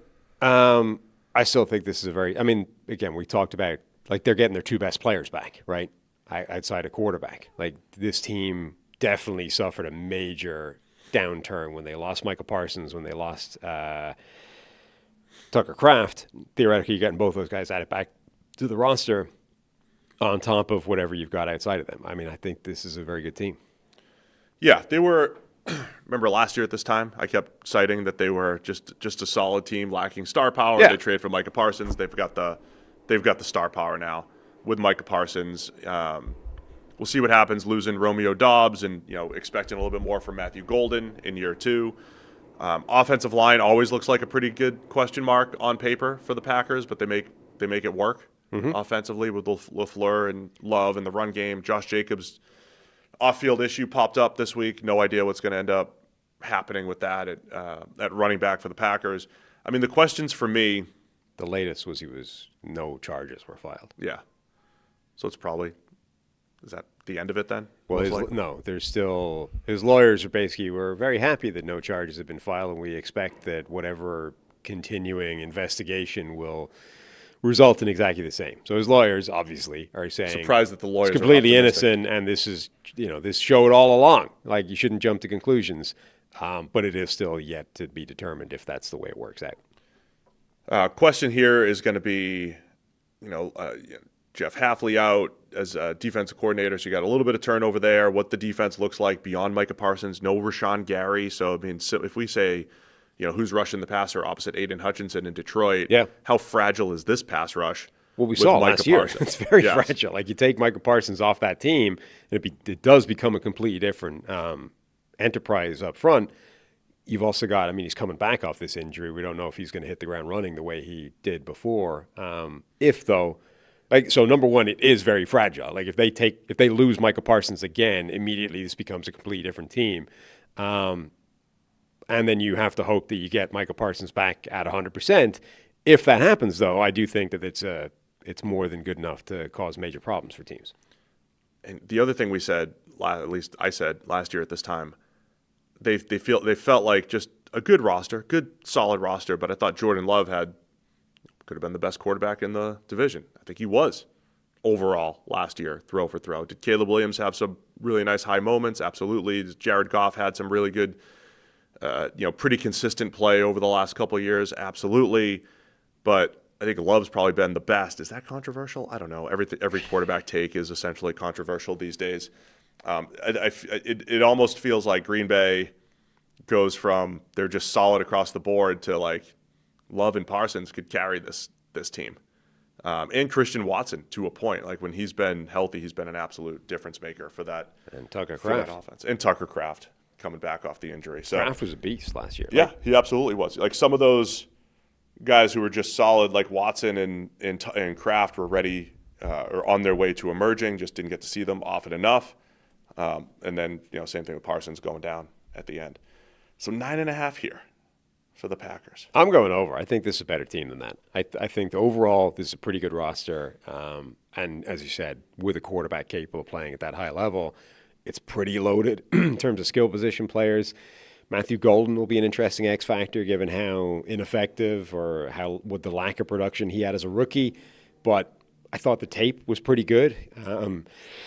Matt Harmon last week when we had him on the show sort of said the same thing. Like, he didn't have a particularly strong take on him, but said like there was nothing on the tape that said he should be as ineffective as he was last season. So I think expecting something of a breakout from Matthew Golden this year makes sense. Who's the best quarterback in the NFC North? To the chat. Let us know. Put a poll. Put a poll. Who's the best quarterback in the NFC North? Tyson Bagent. And knowing Will, if there were 5 options, Bagent would get one of them. Or do you put Bagent in over Kyler Murray? Over Kyler. So your 4 options: best quarterback in the NFC North: Jordan Love, Caleb Williams, Jared Goff, Tyson Bagent. Who's the best? JJ McCarthy. 9 is the best quarterback. Could be in his own head. Need 6 options. I'll probably go over. I'm going to go over for all these teams that have high win totals because that's what I do here in May. Los Angeles Rams, their over-unders 11.5.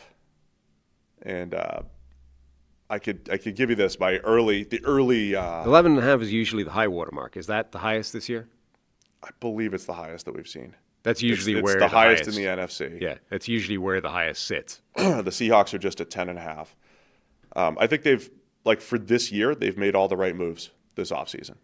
Trent McDuffie coming in, Jalen Watson.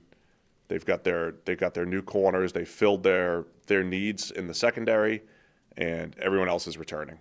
And it's not just returning; they're outside of Matthew Stafford, all young. Like, the only thing that derails this team would be, I see like the fantasy people talking about this right now. Every time you have a massive touchdown total, like what did Stafford throw touchdown-wise? Big number. That thing, I don't look at touchdown pass. Big number last year. Big number, high. I can find it in a second here. 40 probably. He led the league in big-time throws by like a mile. Let's debate it. What's a big-time throw? Who knows? Ask Trey Wingo. Love Trey. He's not happy about your definitions. Trey's fine with it. He came up and said hello. Yeah. At the Super Bowl a couple years ago. I mean, it was just a hilarious sequence. We were just railing against the vagueness of big-time throws, meanwhile lamenting, literally within the same hour, lamenting the fact that stats are unable to correctly or fairly attribute greatness to John Elway. It's like, on the one hand, the stats are just completely inadequate for this task. And on the other hand, this stat over here that we've added to fill the gap is too vague for me. Too much subjectivity in this. Like, well, I mean, do you even see the contradiction that you're throwing out there? Like, it's just... Ugh. He had 46 touchdowns last year. It's a lot. Big number. Big number. It's big number for Stafford. The fantasy community lamenting the what happens year over year. Like when you throw 45 plus touchdowns, the regression hits hard next year. Now that doesn't mean anything for the Rams and their win total and everything, but I want to say like the only thing that derails their season is maybe a Stafford injury, but that's not necessarily the truth. Like his last few years have really been up and down, right? Like 2021, they go to the Super Bowl. He's outstanding. 22, that's the thing. He regresses, as does the roster. 23, I think he played better. Just than the expected stats. 24, regression. he went down. Like he was not playing great at the end of 24. Right. Before this MVP season. You don't even need the high number. High number go down. Big number. Big number go down. Like the guy was MVP last season. The chances are he will not be MVP this season, just on the way it works, right? The chances are you're regressing from an MVP season year to year. So I would assume you should just factor in, projection-wise, you should just bake in some form of regression from league-leading MVP levels of touchdowns, big-time throws, general overall play. I don't think that's an unreasonable thing to do for Stafford without, factoring in, what if he, breaks a hip? What if he, plays like crap this year? Just assuming the guy is probably going to be worse from an MVP level, I think is a fairly reasonable expectation. Wow, the chat has voted. All 43 of you. Who won? Caleb Williams. Really? Best quarterback in the NFC North, followed by Jared Goff. Okay. And then Jordan Love. We have a 9% of the voters chose Bajent/Murray/9. So the three-man group of Bajent, Murray, and 9 got 9%. I wonder how many, if you added up the career games, like the PFF grade by game per game for each one of those players. I wonder how many of the top 5 would belong to Kyler Murray. His best games? Yeah. Yeah. I mean, Kyler's got elements of Caleb to him, right? Like the high end and the special. It's just like in terms of PFF individual game grade, he might own the top 5 game grades that any of those guys have put together. I know Goff's had some of those, the Ben Johnson specials, right, where he goes 18 for 19. And Jordan Love's has a pretty impressive game as well. I mean, just Kyler Murray's got some crazy top-end games. A lot of Love's had a lot of 90-plus PFF games, right, for sure.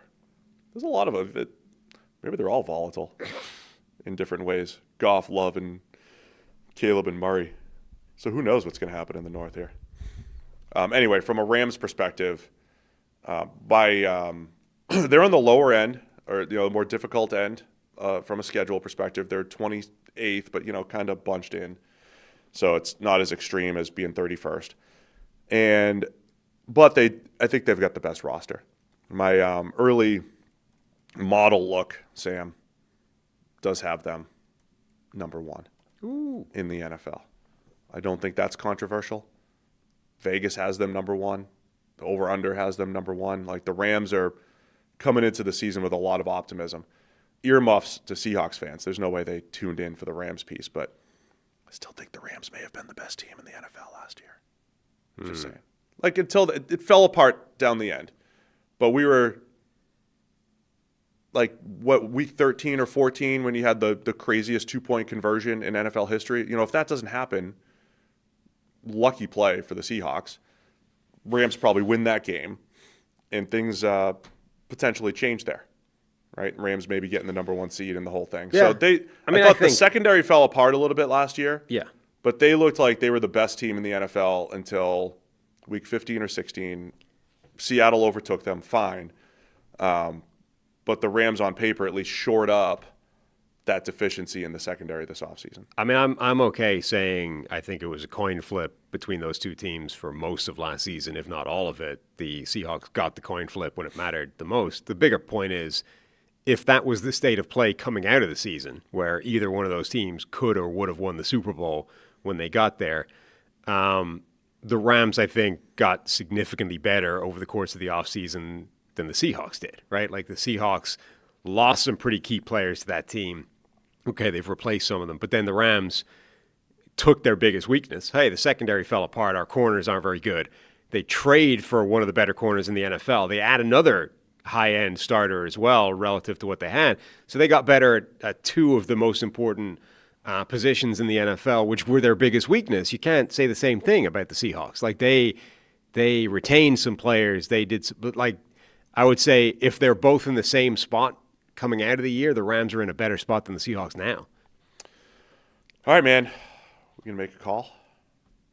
Well, yeah. So this is the interesting thing with projected win totals because, as we said, 11.5 tends to be where they cap out, and yet the best teams in the NFL always win more than 12 games or win 12 or more games. So I'm going to go over with the best team. I'm putting this poll out on Twitter now. I need to see what the rest of the people. I am ready to maybe lose faith in the Twitter sphere. I think I finally cracked. Yeah. Some of the idiotic football discussions that are going on. Sorry, hang on. What particular element of the Twitter sphere are you losing faith in? Football, our football circle. I think could just be the off-season lull. It's just bad. It's bad ball in the Twitter sphere. Yeah. The football discourse is getting worse. I mean, discourse across the board and everything is bad. Like Twitter is just football. Twitter has been seemingly uniquely engineered to create the worst in humanity and then distill it into an app. But you found your little niche of people. And I think generally, like social media generally is pretty bad, but Twitter seems to be uniquely toxic in terms of what it forces into, like what it distills down into. Anyway, I put that out there just to see. Rams over under 11.5. I'll take the over. I got to trust the model. Over for the Rams. Like, do you ever seen somebody when they like boil off a can of Coke? You put a can of Coke in a whatever, like what are those, the glass jars that chemists use, right? You just put a Bunsen burner under it and you just boil it off and see what you're left with, right? And obviously there's a ton of sugar in there. Eventually, you get this sort of tar. Then eventually it boils down into just this toxic, black-looking, like hellscape stuff, right? That's what Twitter does. It just takes humanity, right? Puts it in a big glass jar, sets a Bunsen burner on it, and then by the end of it, like now, 2026, as opposed to whenever Twitter was set up, by 2026, you're just left with this black, festering, toxic goo. So that's where we are. Yeah, at 1,000,000 degrees, Fahrenheit, just burning and boiling away, and that's currently what... Not our audience, though, not our group. Twitter/X is. Right, not us. I mean, this is why we have our good group of great football discourse here on Check the Mic. All right, we'll get through the rest of the league, but... What did I take? Over? Quick break to talk about our friends over at Root Insurance. Root Insurance believes that good drivers deserve better rates, so they've created a new kind of car insurance that rewards good drivers in an easy-to-use app. Traditional car insurance companies focus on demographics like age, zip code, occupation, and credit score to price your coverage. But when Root offers a rate, your behavior behind the wheel gets more weight than any other single factor. They do not use occupation or education level to negatively affect your rate. While you drive, Root gathers and analyzes data from your smartphone sensors. And after a few weeks, you'll get a car insurance quote based primarily on your driving. Save up to 44% off your initial Root quote after you take the test drive. Need a tow truck, jump start, or lock your keys in the car? Root will cover the help you need to get back on the road when you opt into roadside assistance. The Root app makes it easy to edit your coverage, update your policy, or file a claim in just 3 minutes. You can get started today at Root.com. And today, Sam, we are providing roadside assistance for the next team that we're discussing, the Minnesota Vikings, and their over-under of 8.5 wins. This is a simple answer here, Sam. Roadside assistance for the Vikings. They're in the middle of a general manager search, and you haven't called me yet. That would solve a lot of problems if you just hired me as general manager. Yeah. Appreciate some of the candidates that you have there. Get some good candidates. You get some good people that you're talking to. I know they're going the old school scout route. Can't have anybody that has any numbers in their brain. They're overcorrecting. They're going, it's the classic. What did we have last time? That didn't work. Let's go the opposite. So going through the scouting aspect of things, but call me, I'll fix you. There you go. Root Insurance, roadside assistance provided.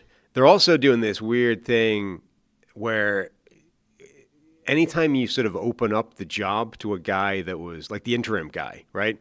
I think it's quite difficult. So this is why I think a lot of times teams end up giving the interim whatever the job, because if you don't, you tend to burn the bridge. Like look what happened with the Browns and Jim Schwartz, right? Yeah. It's like, let's interview Jim. And then, like, maybe they bungled how they handled that, but whatever. Like, Jim didn't get the job, and then Jim threw his toys out of the pram and quit. It's like, well, that didn't work out great for us. They are opening the job up, or at least opening up the application. Like Rob Brzezinski, the guy that was the interim GM and has been there since the genuinely might be the Clinton administration, has been there for decades, right, is a candidate for this GM job. Now, if they don't give it to him, does he just go, all right, cool, I'll go back to being the cap guy and whatever else I do in the organization, which is admittedly more than that? Like, is he happy enough being like, I took a swing, I didn't get it, fine, go back to being just a useful cog in the machine? Or is this like, well, if you don't give it to him, do you lose him in the process? So that, I think, is an interesting element to this. Is he that important of a cog? I mean, a guy that's been there since the Clinton administration. I think I'm right in saying that. 1999 was the last. I think he's been there before that. Yeah. So I think genuinely this is a guy that's been in the building since the Clinton administration. You have to assume he's doing quite a lot of useful things if that many regimes have kept him on. Ownership regime. I mean, he's gone through a lot in that building. So I would assume he's a pretty important piece in all that. So that will be interesting. The other element of this is, because all of the people they're seemingly focusing on are, as you said, the scouting background, the personnel side of things, do they see that as a neat, well, we can then pair him with Rob Brzezinski and create this kind of, this tandem thing where Brzezinski brings the cap and blah, blah, and the personnel guys bringing the personnel expertise, and some, like, maybe they report into another guy who sits, whatever. Like, do they see that as a natural sync where these two people can work naturally in concert, or are they just focusing on the personnel guys because Kwesi wasn't, and they see that as the flaw? And pretty interesting search. Also, they're doing it now in May, which is usually not the time team are searching for general managers. Yeah, I mean, they got through the draft. We'll see how that ends up playing out. I think the roster's taken a bit of a hit the last couple of years. We've said this. It's interesting, man, because we've talked a lot about teams getting better at maybe, keeping their own. And I think maybe they're not letting people hit free agency, but then you have things like, well, they just traded Jonathan Grenard and, you get a third-round pick and everything, but I don't know if you're getting better on the defensive line when that happens. You know what I mean? Like, yeah, Dallas Turner is expected to step in, and that could be fine, but you're still not necessarily better than you were last year. I don't know if the offense is better than it was last year outside of quarterback, which is a huge impact, a huge factor here. Which, you have to put out there, should be dramatically better. No matter what version of Kyler Murray shows up, it should be significantly better than what was probably the worst quarterback play in the NFL last season between the combination of 9, Carson Wentz, and Max Brosmer, all of whom are still on the roster, by the way. Oh, yeah. Like, the trio of the worst quarterback situation in the NFL is all back with the addition of Kyler Murray. We're dropping Kyler in there. So, I mean, when I say the offense isn't better, I mean, Juwan Jennings comes in. That probably upgrades. Yeah. Yeah, that's a nice trio of receivers with Justin Jefferson, Jordan Addison, and Juwan Jennings. But it's mostly a lateral move. You add Jennings with the big upgrade potentially at quarterback with Kyler Murray. The question there is, Kevin O'Connell's history is positive with veterans, but between Josh Dobbs, Kirk Cousins, going to Kyler Murray, it's a different type of veteran that he's working with here. Kyler's stylistically completely different from Cousins and from Dobbs in the way that they played. Kyler's just a unique challenge at quarterback for any coach. So you've got, number one, what is he got to be? He's dealt with injury. He's not played his best for a while. Like, on his own, just independently, what can Kyler Murray be in a vacuum? And then number two, what can Kevin O'Connell do with the unique player that is Kyler Murray? He plays the game in a different way to any other quarterback. Like, the height is a thing. It has to be a different offense for him than it would be for J.J. McCarthy, Carson Wentz, whoever you were going to plug in there. So, what can he create for that? I mean, that's a question for any coach that's going to be dealing with Kyler Murray as their starter. So at 8.5, Sam, what are we thinking here for Minnesota? I tend to lean on the positive side of that because the quarterback upgrade should be massive. Again, no matter what version of Kyler Murray you get, it could be huge. Like, it could be absolutely colossal if you get a good version of Kyler Murray meshing with Kevin O'Connell. The roster, you're right. It's maybe taken a hit in a couple places. It's still pretty good across the board. They've, I think maybe the biggest reason Kwesi got let go was drafting. I think since he arrived, this has been a pretty bad drafting team, and that's the easiest thing to judge a general manager on. Now, maybe the straw that broke the camel's back wasn't anything to do with job performance. It was more the vibes in the building and office politics and that kind of stuff. But ultimately, I think the drafting is what did him in.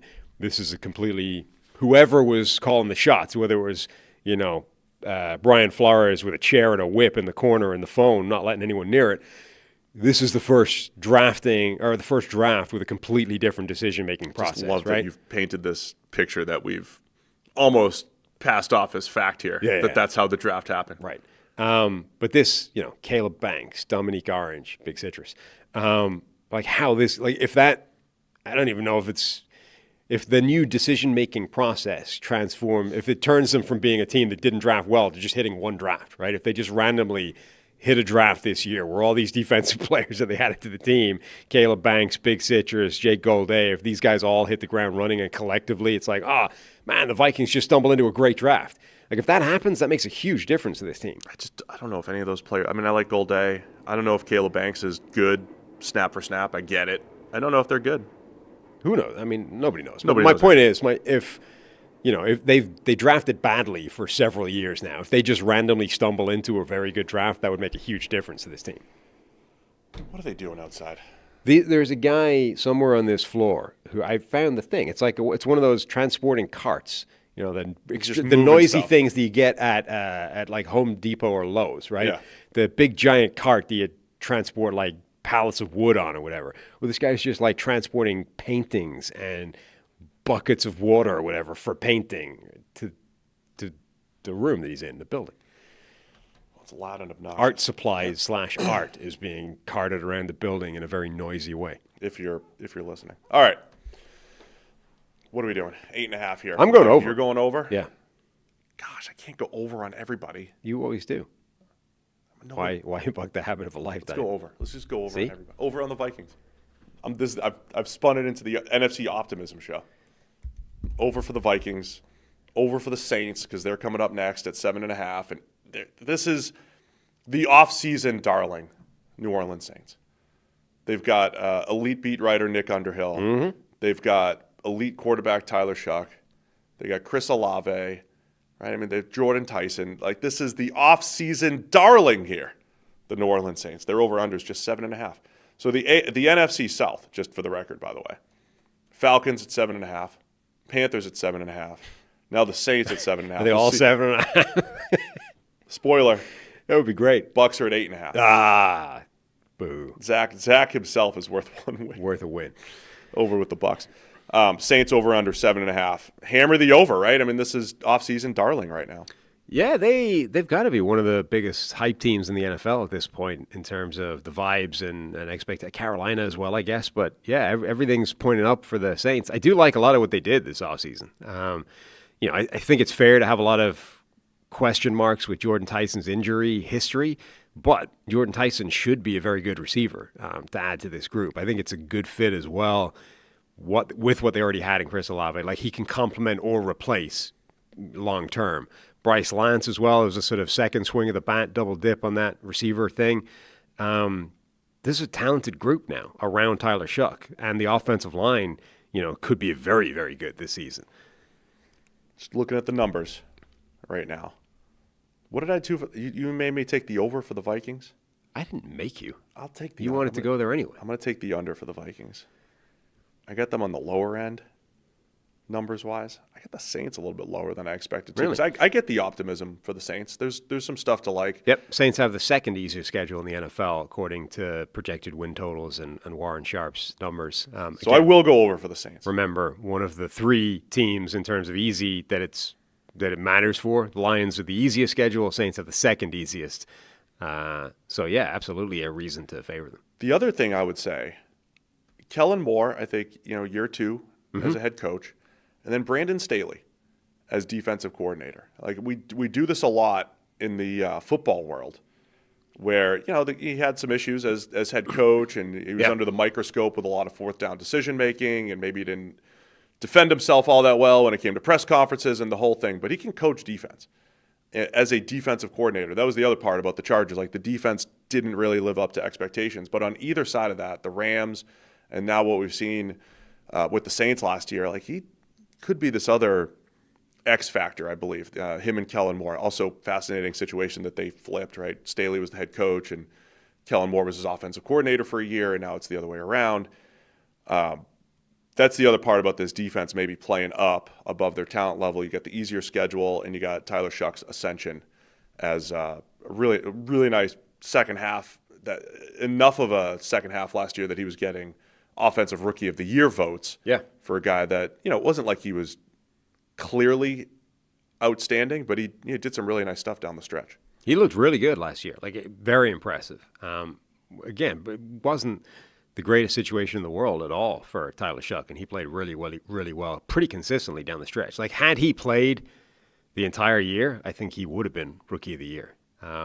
Particularly, the quarterback bump, the way it works, I think he would have. I think he would have hit the highest ceiling, even compared to Tetero and McMillan, and B, just given the way people favor quarterbacks, I think he would have won had he played the entire season. But even half of it, the fact that he was getting some buzz for Rookie of the Year kind of tells you that the level that he was playing at. He looked really impressive. Now, it's a small sample size. Maybe you don't get that this year, and if you don't, that's not great. But the hype is absolutely around him right now. You get the Nick Underhill bump, just by being around him. I think it elevates everybody. We also endorsed him on the show. Fully endorsed. Said he's the real deal. Having not been a believer to begin with. Nick was where we were, which is like, I've seen some pretty horrific mistakes from Tyler Shuck, and those concern me. And then, this offseason after the draft, during the draft, he's like, he looks the real deal. All right, man. So Saints, and you mentioned second easiest schedule, pretty significant bump there. It's the Lions, Saints, and Bengals. We've gone over on all three of those teams. I'm going to go over now with the Saints officially. You taking the over? Over 7.5. Yeah. And they're getting the NFL analyst buzz right now. I'm going liking over where the Saints are. I'm going over all the teams with the three easiest schedules and under the teams with the two hardest ones. Everyone else will be a coin flip, but the 5 teams with schedules that actually make a difference, I'm factoring that in. All right, let's do it. Taking the Saints over. New York Giants are up next. Their over-under is also 7.5 here for the Giants. So some similarities here. Year 2 quarterback with positive vibes coming out of year 1. The negative vibes from the Giants would be Malik Neighbors still a little iffy injury-wise. Yeah, he had a second procedure to clean up something, right? To clean up scar tissue or something along those lines, and now there's a question mark about when he's going to be available, which is not great to hear. I think we said this on the pessimism show. The pessimism would be like your, perhaps 3 biggest offensive stars, Dart, Scattaboo. I got Scattaboo as a star. I don't care what you say. Dart, Scattaboo, and Malik Neighbors all either coming off injury or, ready to induce injury at any given time. Right. In Dart's case. But Dart looked really good last year when he was out there. It elevated the squad and elevated a group that was just not in good shape. I think the positive side for the Giants would be, okay, you get John Harbaugh coming in. You have an offensive line that I don't know if it will be right away, but has the potential to be the best they've had in a few years there. You have a loaded, not defensive line, edge rusher group, maybe the worst defensive tackle group, and then Roy Robertson Harris also gets hurt during OTAs, and they're just really thin. That's Achilles, right? Yeah, they're just really thin at defensive tackle. Now, could they stitch it together with DJ Reader and some other veterans that they're kicking the tires on right now? Sure. Gonna be an interesting one though for the Giants. 7.5. What are you thinking here? Yeah, I think the Giants are generally in better shape than people thought they were coming out of last year, but this number seems to reflect that as well. Like it seems to be baked into that actually this team could be pretty good and pretty feisty way quicker than people expect. So because you're right, there's a lot of talent coming back, but it does rely on them coming back healthy, and that apparently is more questionable now than it was when we initially started thinking that, with Malik Neighbors having a second procedure and Scadaboo and Dex Dart. Like, again, those are three of the most important players in the entire offense, and they're all question marks because we don't know what they'll be health-wise coming into the season. But if they are all back healthy, you add that to, an offensive line that's moving in the right direction. Andrew Thomas, a superstar. Jermaine Illuminor is solid at right tackle. They add Maui Noa, who's going to be a guard, and people like Mike Renner, other people as well, think he's got special potential at guard. And if that's all the case, then 3/5 of your offensive line are in good shape. The other two might be okay, good enough, right? You lose players in the offseason, but you've got potential replacements for that baked in. Darnell Mooney, Calvin Austin, Darius Slayton still useful. You trade for Malachi Fields in the draft. He might be an important player for them. Like, I think this offense could be good. The chat brings up the Matt Nagy factor. I've said confounding variables so many times. It's just this is what makes the offseason so fun, right? It's like seeing the different ways. Like, one of my questions is Harbaugh's coaching staff and how they're pulling this all together. They just re-upped Joe Shane. Yeah. A lot of people thought he was going to get there would be a divorce between Joe Shane and the Giants after the draft. It's like, we'll get through the draft, and actually he's going to step away because he basically just got his legs chopped out from under him by Harbaugh coming in and demanding final say over the roster. And instead, he re-ups. I mean, there are some people that love Joe Shane in the building to keep him around. So, you've got these moving pieces for the Giants. All that said, I don't know if it's enough to get over the 7.5. Now you've got a divided locker room. Controversy. Jackson Dart introduces Donald J. Trump at a rally. Abdul Carter did not seem to love that, and it's being turned into a thing. It's not a thing. Gosh. I wouldn't entirely say that it isn't a thing. It's definitely a controversial topic to wade into as the quarterback of the New York Football Giants. Abdul Carter, tweeting what he tweeted sort of shows that there will be people in that locker room that didn't love that. Now, whether it matters is different. But the fact that they're already, they've had 24 hours, they said it's fine. They also then held, clear the air meetings as a team. Like, those two things don't go together. So the fact that they felt compelled to do something like that shows the potential powder keg that is. So, it's definitely, I saw, was it Tyler Dunn, who has a Substack and stuff? I think he does some really good stuff. You remember when Rex Ryan did something similar to that back when he was coaching the Bills? And then he was like, Rex Ryan did, I forget what it was, but Rex Ryan did this thing. And then he's like, then, everything was fine, and the Bills won 7 games and they fired him. It's like, well, it doesn't sound like it went all that great after that point. It was just kind of funny. What did Rex do? I'm going to have to go find it now. Yeah, but the Bills probably should have won 7 games, whatever that was. Sure, but it's just, 15, 16. Cause and effect in the thing didn't sound that great. Here we go. 10 years and 1 month ago, Rex Ryan strutted up to the podium inside First Niagara Center in downtown Buffalo to introduce the Republican nominee for President of the United States, a businessman by the name of Donald J. Trump. Blah, blah, blah, blah, blah. Rex pumped up the crowd with a prepared battle cry as there was a backlash locally and nationally. A decent amount of players in the Buffalo Bills roster certainly weren't thrilled with the political affiliation of their boss. Eventually, OTAs came around, then minicamp, then training camp, then those 2016 Bills went 7-9 and Rex Ryan was promptly fired.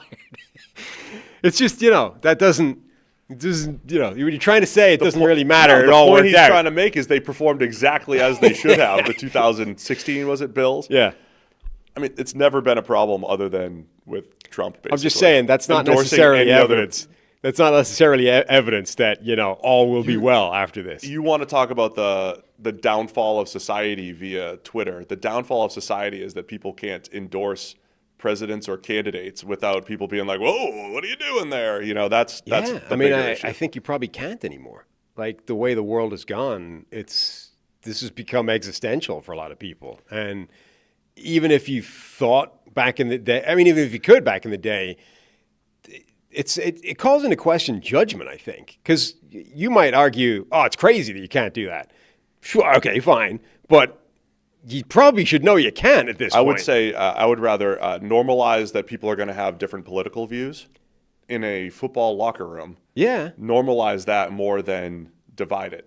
And make it more controversial. I know, but in normalizing it, you're going against the grain by definition, and that's probably not a smart thing to do as a second-year quarterback. No, not of a leader. I didn't say normalize like campaigning and whatever. I'm not saying like go nuts with that. I'm saying normalize the fact that people are going to have different views is a fact. Sure. That's normal. And I think that part is but it's treated as abnormal. But I think that part is probably accepted and perfectly, reasonable within a locker room, and everyone sort of assumes that, there are people over here that support one side, there are people over here that support the other side. When somebody then goes out and like publicly campaigns for somebody, that's taking it to somewhere different. And I think there's a risk. Like the fact that they had to hold some kind of clear the air meeting within the locker room and then conclude it's all right, we're all good, everyone's squashed whatever there was, it's fine, right? I mean, that suggests at one point it wasn't fine, which is a creation of your own making, right? Yeah, it's just both people on both sides speak out of both sides of their mouth because that's what happens politically, right? It's like, well, if someone on the other side did this and if someone on the other side did that, and then everybody like even mad. Way beyond, way before Trump, et cetera. Like it was always one of those third rail things. You don't talk about politics, religion, and whatever else in the workplace, right? Or with friends or whatever. Like those were the things you don't talk about. I mean, that was before any of this Trump and whatever. That I get. So, again, I'm just saying maybe it wasn't that smart to do that as Jackson Dart, quarterback of the Giants. My angle's is far like we're not like wading into the political aspect of things. My take is far less on the political aspect of it and the impact of what it actually means. And I'm going to go off on the quick side thing here. Normally, I hate when former athletes do this. And well, this is what happened in my career. So I'm going to do it for this one thing. I in my very small sample size in life, I don't know the correlation between team chemistry and wins. Right. And I've heard Sloan talks on this, like Billy Beane from the A's on a Sloan talk trying to say, I think it matters. Mr. Moneyball. Mr. Money, like the most data-driven GMs are trying to say, like, we think it matters, but it does feel very much like a chicken or the egg type of thing. Because I was on 2 minor league championship teams. Mm-hmm. And in hindsight, I loved that group. It was so fun winning a championship with those guys. But I had another team that I had a lot of fun with, a great bullpen, and we went, we did karaoke together. And it's like, well, we were like a 500 team. Like, what does it matter? So small sample size, obviously, but in reality, does feeling good about your teammates matter? Does winning create, people being tight or tight together, or as soon as you lose, it's like, well, of course it was because of this and because of that and because. Well, that's the thing. It's like, especially like in baseball, which I experienced, it's like this. There's no way this matters. It's trying to extrapolate because the thing is, right? All teams that win are probably going to feel pretty good about themselves. Like if you're winning 15 games in a season, it's going to be pretty hard to feel crappy about everything. You might have somebody you don't see eye to eye with, be like, hey, we're going to war together. We're going to win. It's okay. So it's going to be difficult to be like, there are not going to be many teams that win that many games that have a toxic, terrible, bad locker room because why would you, right? Winning makes everything feel great. On the other side, there's going to be a lot of teams that have, a lot of teams with the worst record in the NFL are probably going to feel pretty bad about themselves, and there may be some problems in the locker room all over the place because everyone's losing and everyone hates that. So that's trying to separate one thing from the other. I do think, though, that I doubt that it has much of a positive effect in terms of, we just feel great and it's galvanizing and we're going to win more games because of that. I do think, though, that if things start to go badly at any point during the course of a season, any problems that do exist within a locker room immediately come to the surface because everyone's feeling worse about themselves, right? So I do think that any issues anywhere could potentially be magnified if things don't go well over the course of a season, which is why people hate distractions and blah, blah, blah, because you're creating a thing that can then blow up on you. I mean, you go back to the Eagles 2 years ago. A.J. Brown's reading a book. It's a big distraction. They win the Super Bowl. Sure. right? It's like, but then is there any signal ahead of time, or is it only if it's only hindsight analysis? Then it's no. I don't think it's necessarily hindsight analysis, anything else. But it's like running backs, right? It might not necessarily be. It's dependent on something else. Like it's not a constant number, constant factor that applies to something. Like the A.J. Brown thing might be the same each year. But one year, everything else was fine, and they go and they win a Super Bowl, and it doesn't matter. The next year, when everything isn't fine, suddenly that becomes a fissure, and it gets magnified, and A.J. Brown does legitimately, theoretically, throw his toys out of the pram and basically stop trying late in the season. Like the same thing, effectively, year on year, was totally different based off the other dependent factors. For me, it's a net win. They won the Super Bowl. Anyway, glad we brought that up. Philadelphia Eagles, speaking of the Eagles. I'm going over. I'm going under on the Giants. 1 year away. Because of the toxicity. Because the locker room's fractured. Philadelphia Eagles over under 10.5. Well, over. Got Dom back. A lot of moving parts here with the Eagles. Yeah. I told you that story. I talked about Throughout the Giants coaching staff. We talked about the Ravens with a lot of front office and coaching turnover now. Now the Eagles, a lot of internal turnover, including Stoutland on the offensive line. Will that be a factor here? That, I think, is a huge. But it's also an even year where they go to Super Bowls. Well, those two things work against each other. We've seen something similar to this years ago when the Patriots got rid of Dante Scarnecchia and that line fell apart pretty damn quickly. I'm really curious what happens to this offensive line absent Jeff Stoutland because, theoretically it's back intact. Like it's the same starting five. Mailata, Landon Dickerson, Cam Jurgens, Tyler Steen, Lane Johnson. That's a good five. There's no weak link on that offensive line. That's as good an offensive line on paper as exists in the NFL. A question mark is Landon Dickerson able to get back to being the 100% version of what he is, or is he on his way to retirement because of injuries and maybe he's a diminished version of himself in perpetuity? You've also got yet another developmental offensive lineman added to that in Markel Bell for the future. But the guy that does the developing, Stoutland, is no longer there, right? Are they capable anymore of taking a Jordan Mailata-shaped ball of clay and turning him into an all-pro caliber offensive lineman? This is now a question. So I'm really interested to see what that line performs like. All right, the bigger question for me, though, Jalen Hurts. Is Jalen Hurts. Because, look, if we're going to bring up, I think Hurts has had a better career than Tua. Okay. Which was, that would have been surprising to me about 8 years ago when you saw them at Bama. Hurts has had a better career than Tua.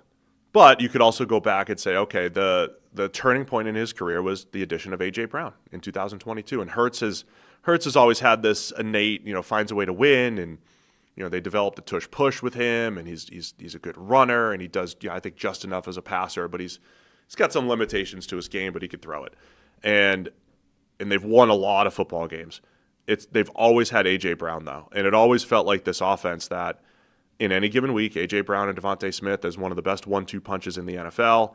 And they could go off, and if they don't, it's setting up the run game or it's setting up something else. So you're losing that aspect of it, and to harp on it for the 20th time this offseason and 20 more still to come. You're replacing it with more spread the ball around types of options, middle of the field options, a new offense with Sean Mannion. And we're talking about Mannion coming in. It wasn't like the Eagles were like, target, got to get Mannion, got to get this Packer-style offense. This is what we're doing. They had some ups and downs in their offensive coordinator search too. So this is where there are some fair questions about the Eagles right now. I still think Howie in the roster, good shape, right? Still have a lot of defensive line talent. The back seven looks outstanding with Jahad Campbell and all the corners and safeties, and Cooper DeJean maybe playing more safety now, and nickel, and the just the flexibility that they have on the back end. It's going to come down to Hurts and what the new offense looks like and what they do without A.J. Brown. Because even if he wasn't at his best last year, but this offense wasn't at his best. Yeah. This thing has, I don't care how many yards Saquon ran for it 2 years ago. A.J. Brown's been the X factor. Actually, let's go back as I'm talking through this. Did Derrick Henry run for 2,000 with A.J. Brown as receiver? No, he ran for 2,000 with the Ravens, right? Mm. But Henry had a couple monster seasons with the Titans with A.J. Brown, and everybody always pointed toward Derrick Henry as the catalyst there in Tennessee. And then when A.J. Brown leaves, it's like, well, Derrick Henry's stuck. He can't do it all by himself. A.J. Brown has been attached to outstanding offenses. And if he's either lost a step or whatever he lost last year affected things, but if he's out, that's the biggest story here for the Eagles is how do you not just replace him, but replace the overall effect that A.J. Brown has? Well, you've got to replace, A, the effect, but B, the bigger point to me is that it represents a fundamental shifting of what this offense is going to do, right? Like over the last few years, it's been good. It's been it's been stuck in the middle. But the one characteristic that's always been the same is the best thing that it's ever done, this offense, is either, the tush-push and the run game with Jalen Hurts, or B, from a pass game perspective, it's been throw the ball down the field, A.J. Brown, right? So that's not going to be there. So you're taking away the unquestioned strength of what this offense has been consistently through the entire Jalen Hurts time in the NFL, and you're asking it to then be something else. Now, that might be a good idea because you could argue perfectly reasonably that this offense was too reliant on all that stuff. But it's a fairly strong approach to be like, well, in order to stop it being too reliant on this one thing, we're going to completely take away this one thing and force it to do anything other than that.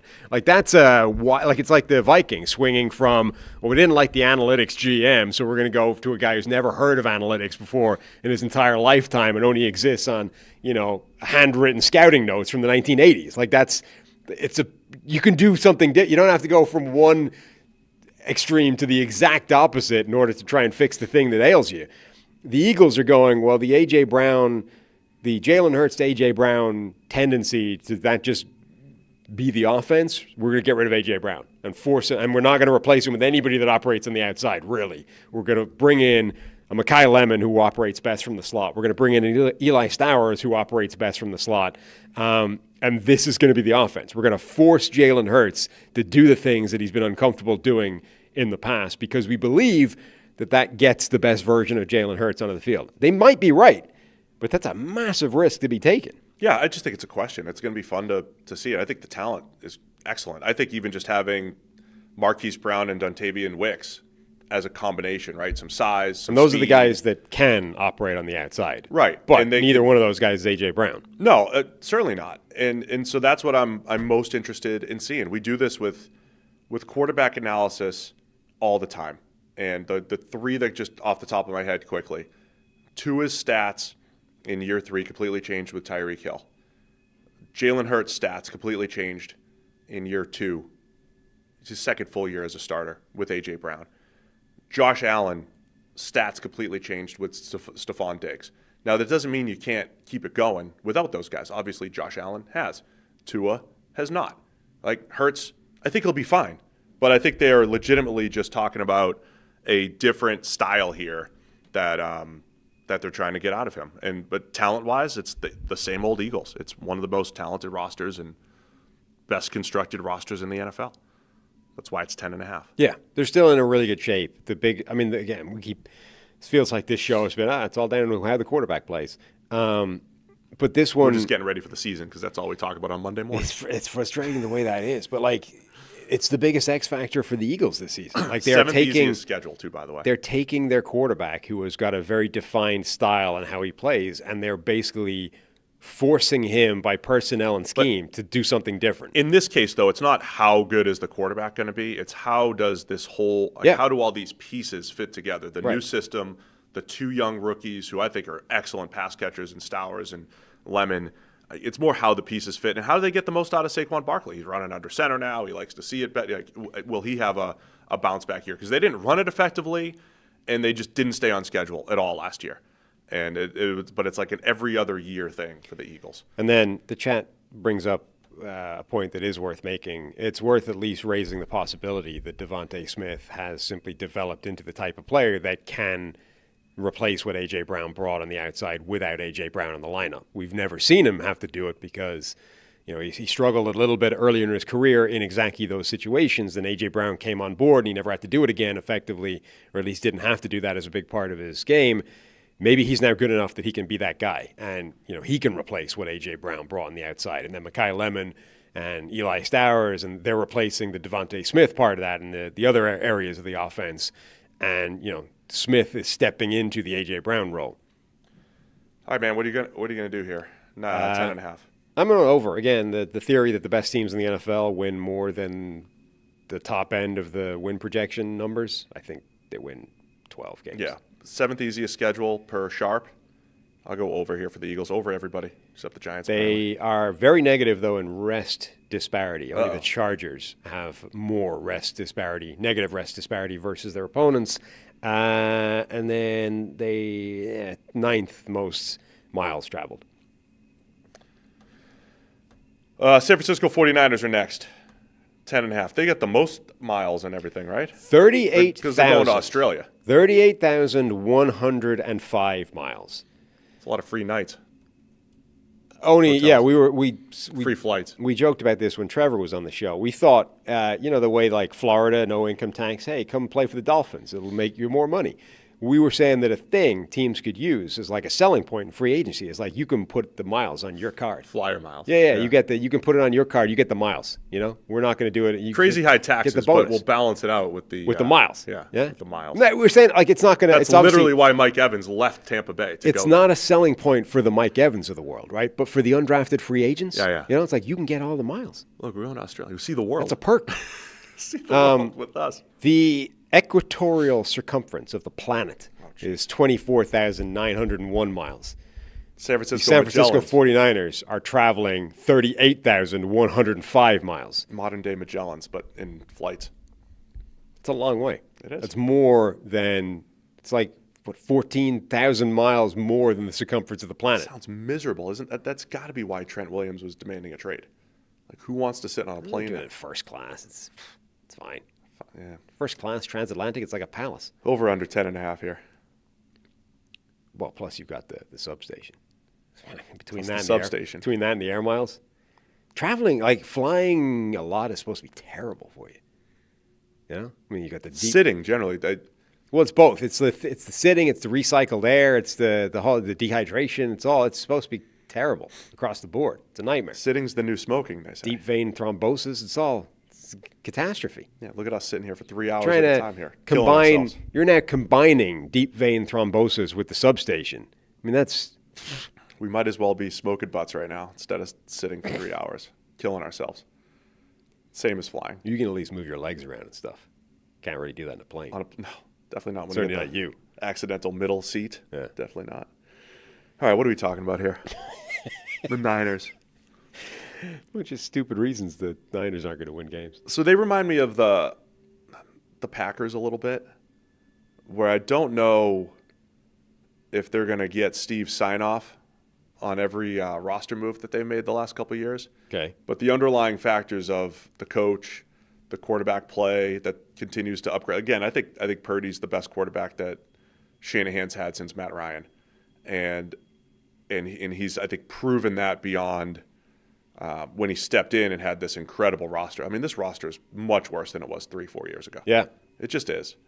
But I'm not sure how much it matters when it comes to they'll still be good and competitive. I just don't know if this is the same type of team that's competing for Super Bowls. The one thing, last year was interesting because they came into the year with like a stars and scrubs defense. And coming in like this time a year ago, we were like, well, this defense is a little stars and scrubs reliant. It's basically Nick Bosa, Fred Warner, and outside of that, there's not much depth. And then they lose both Nick Bosa and Fred Warner, and you're like, well, now there's just nobody on this defense. Like there's just no talent there at all. But it's okay because the offense is still incredibly talented, and they've still got all their playmakers effectively. And Brock Purdy's good, and Mac Jones is a great backup, and the line's fine. Now they're getting Bosa and Fred Warner back in the lineup, so the defense should be better than it was a year ago. They've added a couple players there as well. But I don't know what the offense is going to look like. You've still got a lot of talent coming back. George Kittle coming off the injury. We don't know quite what he's going to be coming back. Christian McCaffrey, Ricky Pearsall, I think entering a fairly significant year for him. Mike Evans comes over from Tampa Bay. He's not the player that he used to be, and he's now coming off these hamstring injuries, which at his age has got to be at least a bit of a concern.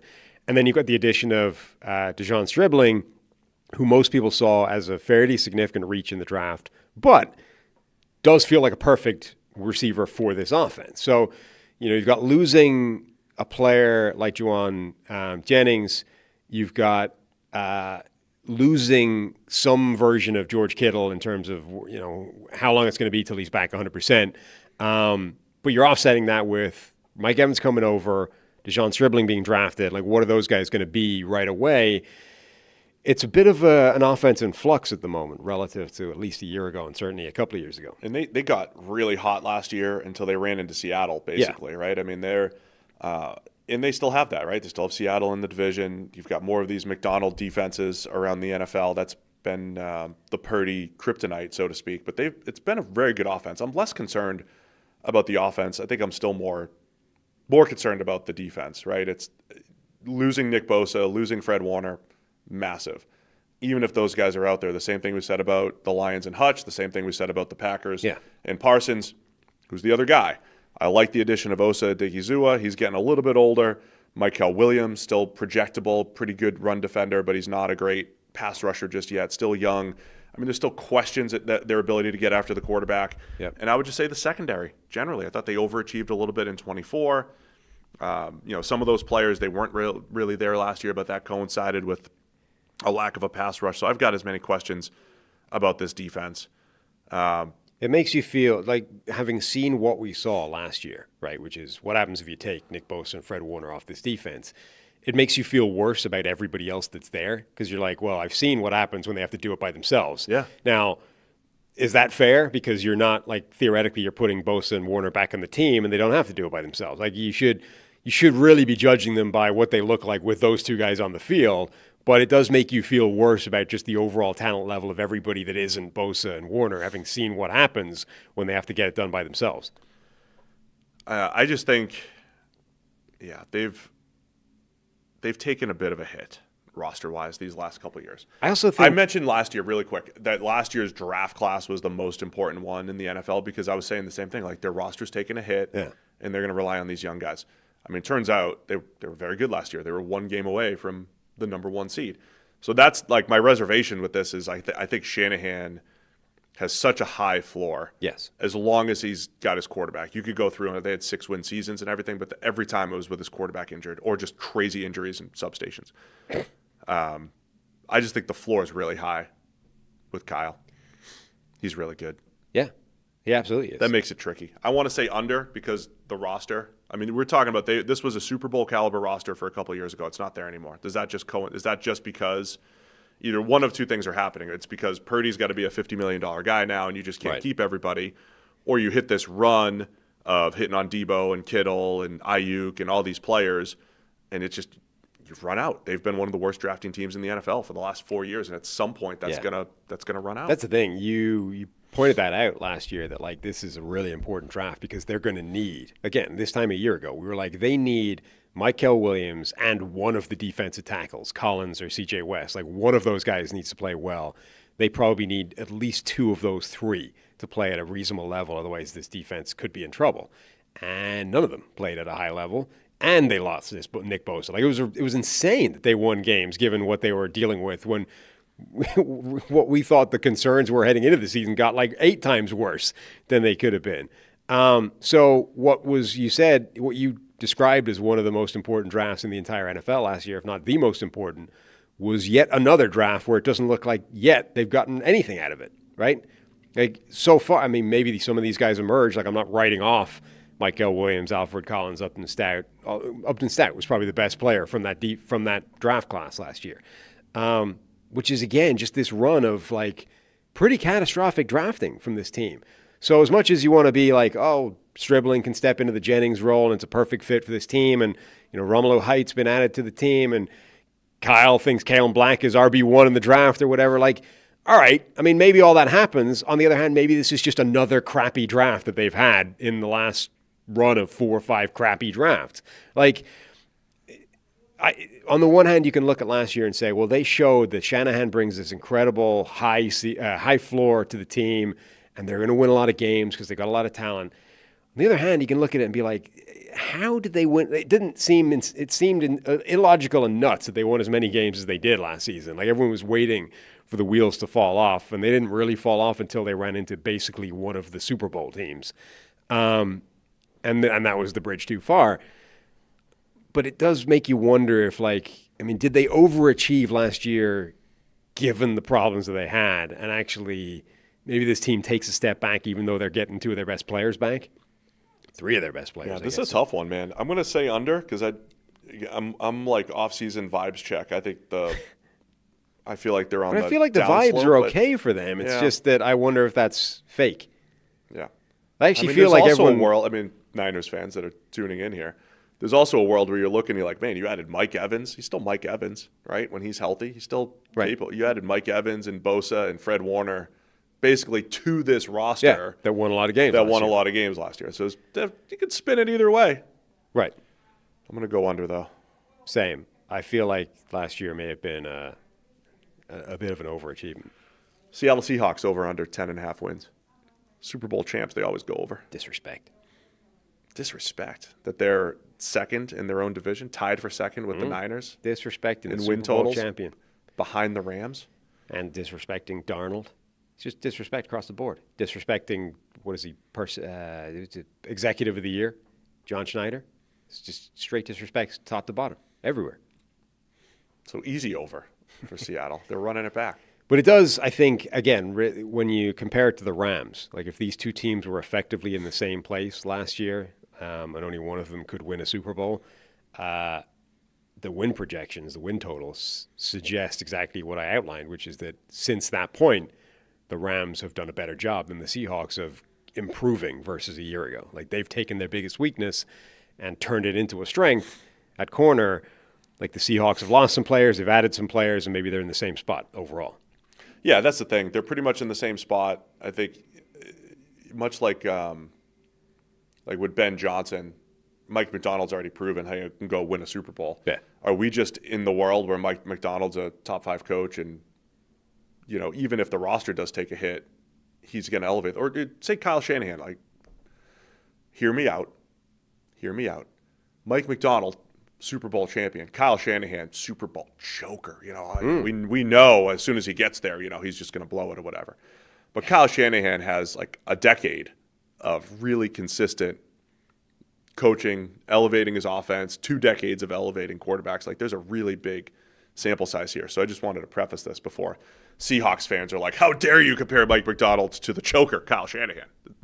But is Mike McDonald just in Kyle Shanahan type of territory right now where even if there's roster fluctuations or there's some question marks, he's there, man. He's going to elevate the squad and get the most out of him. So even if you do lose Ken Walker and lose Boye Mafe and lose Reek Woolen and you take a bit of a hit in a few different positions, it's doesn't matter. Didn't bring in a whole lot through the draft. Yeah. Doesn't matter.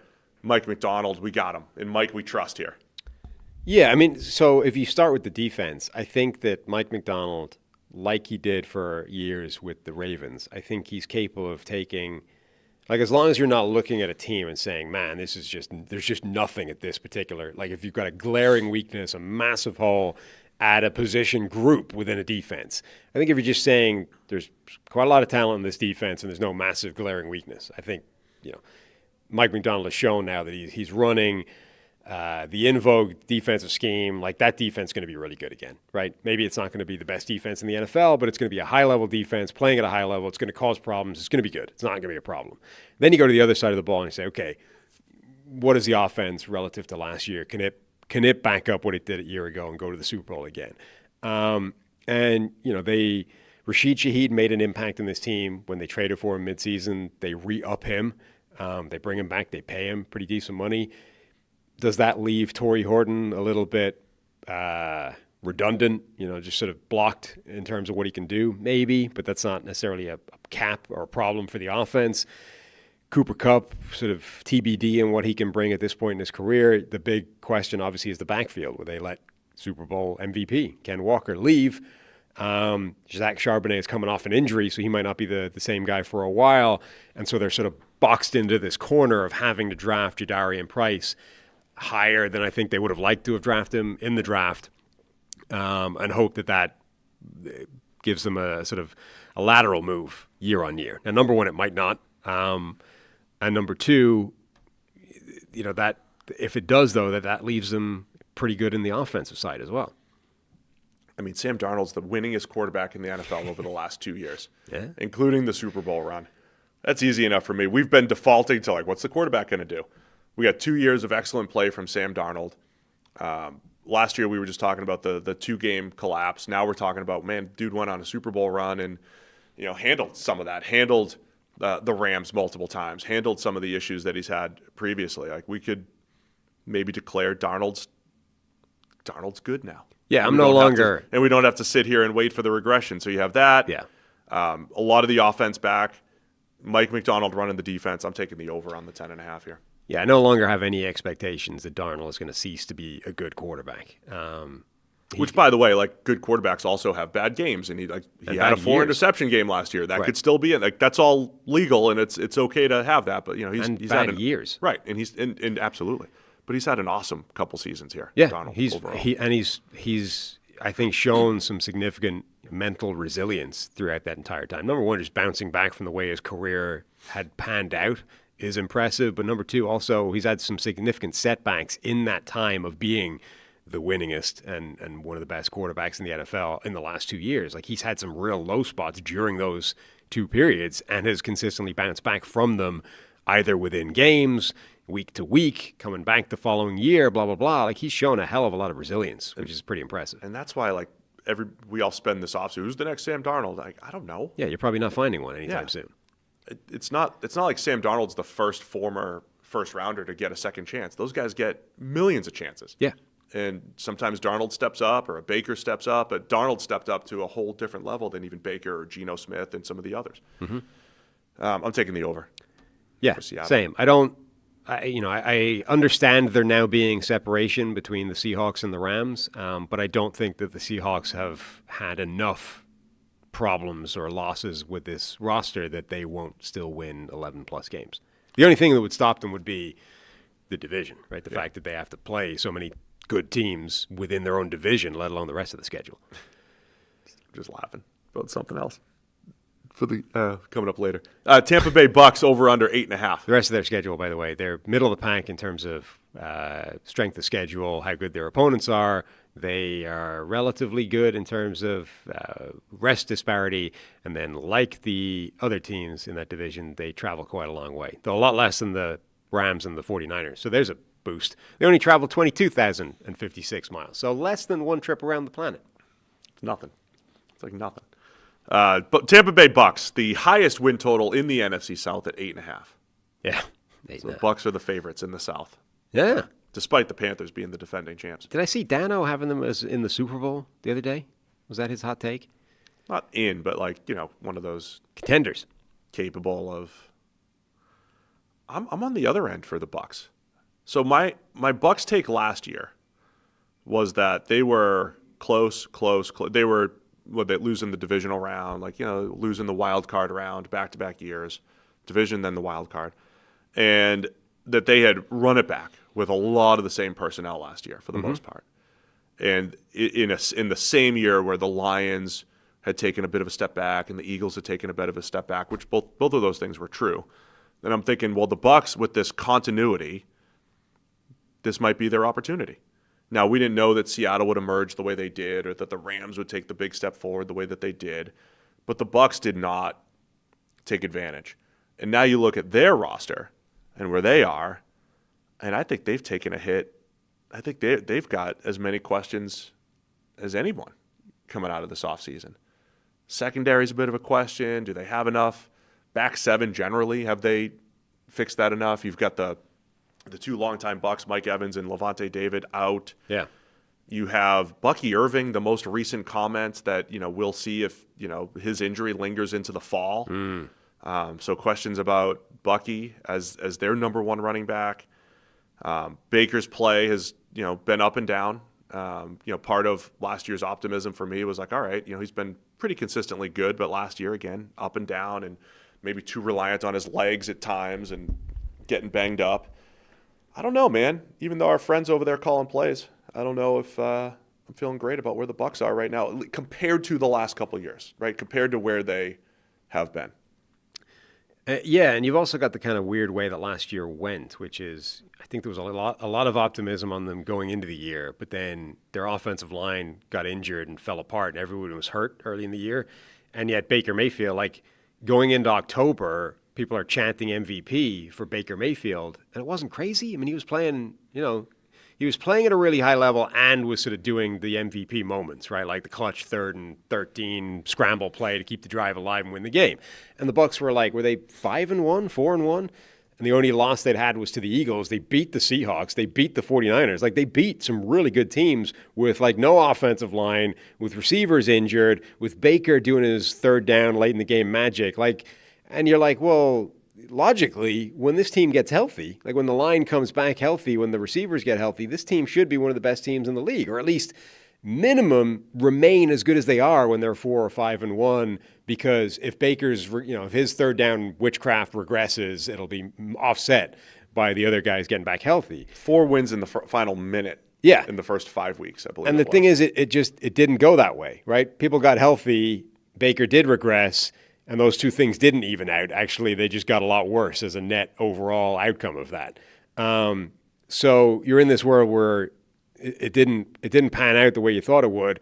Now you're losing a lot of leadership that's been there for a long time in Mike Evans, Levante David.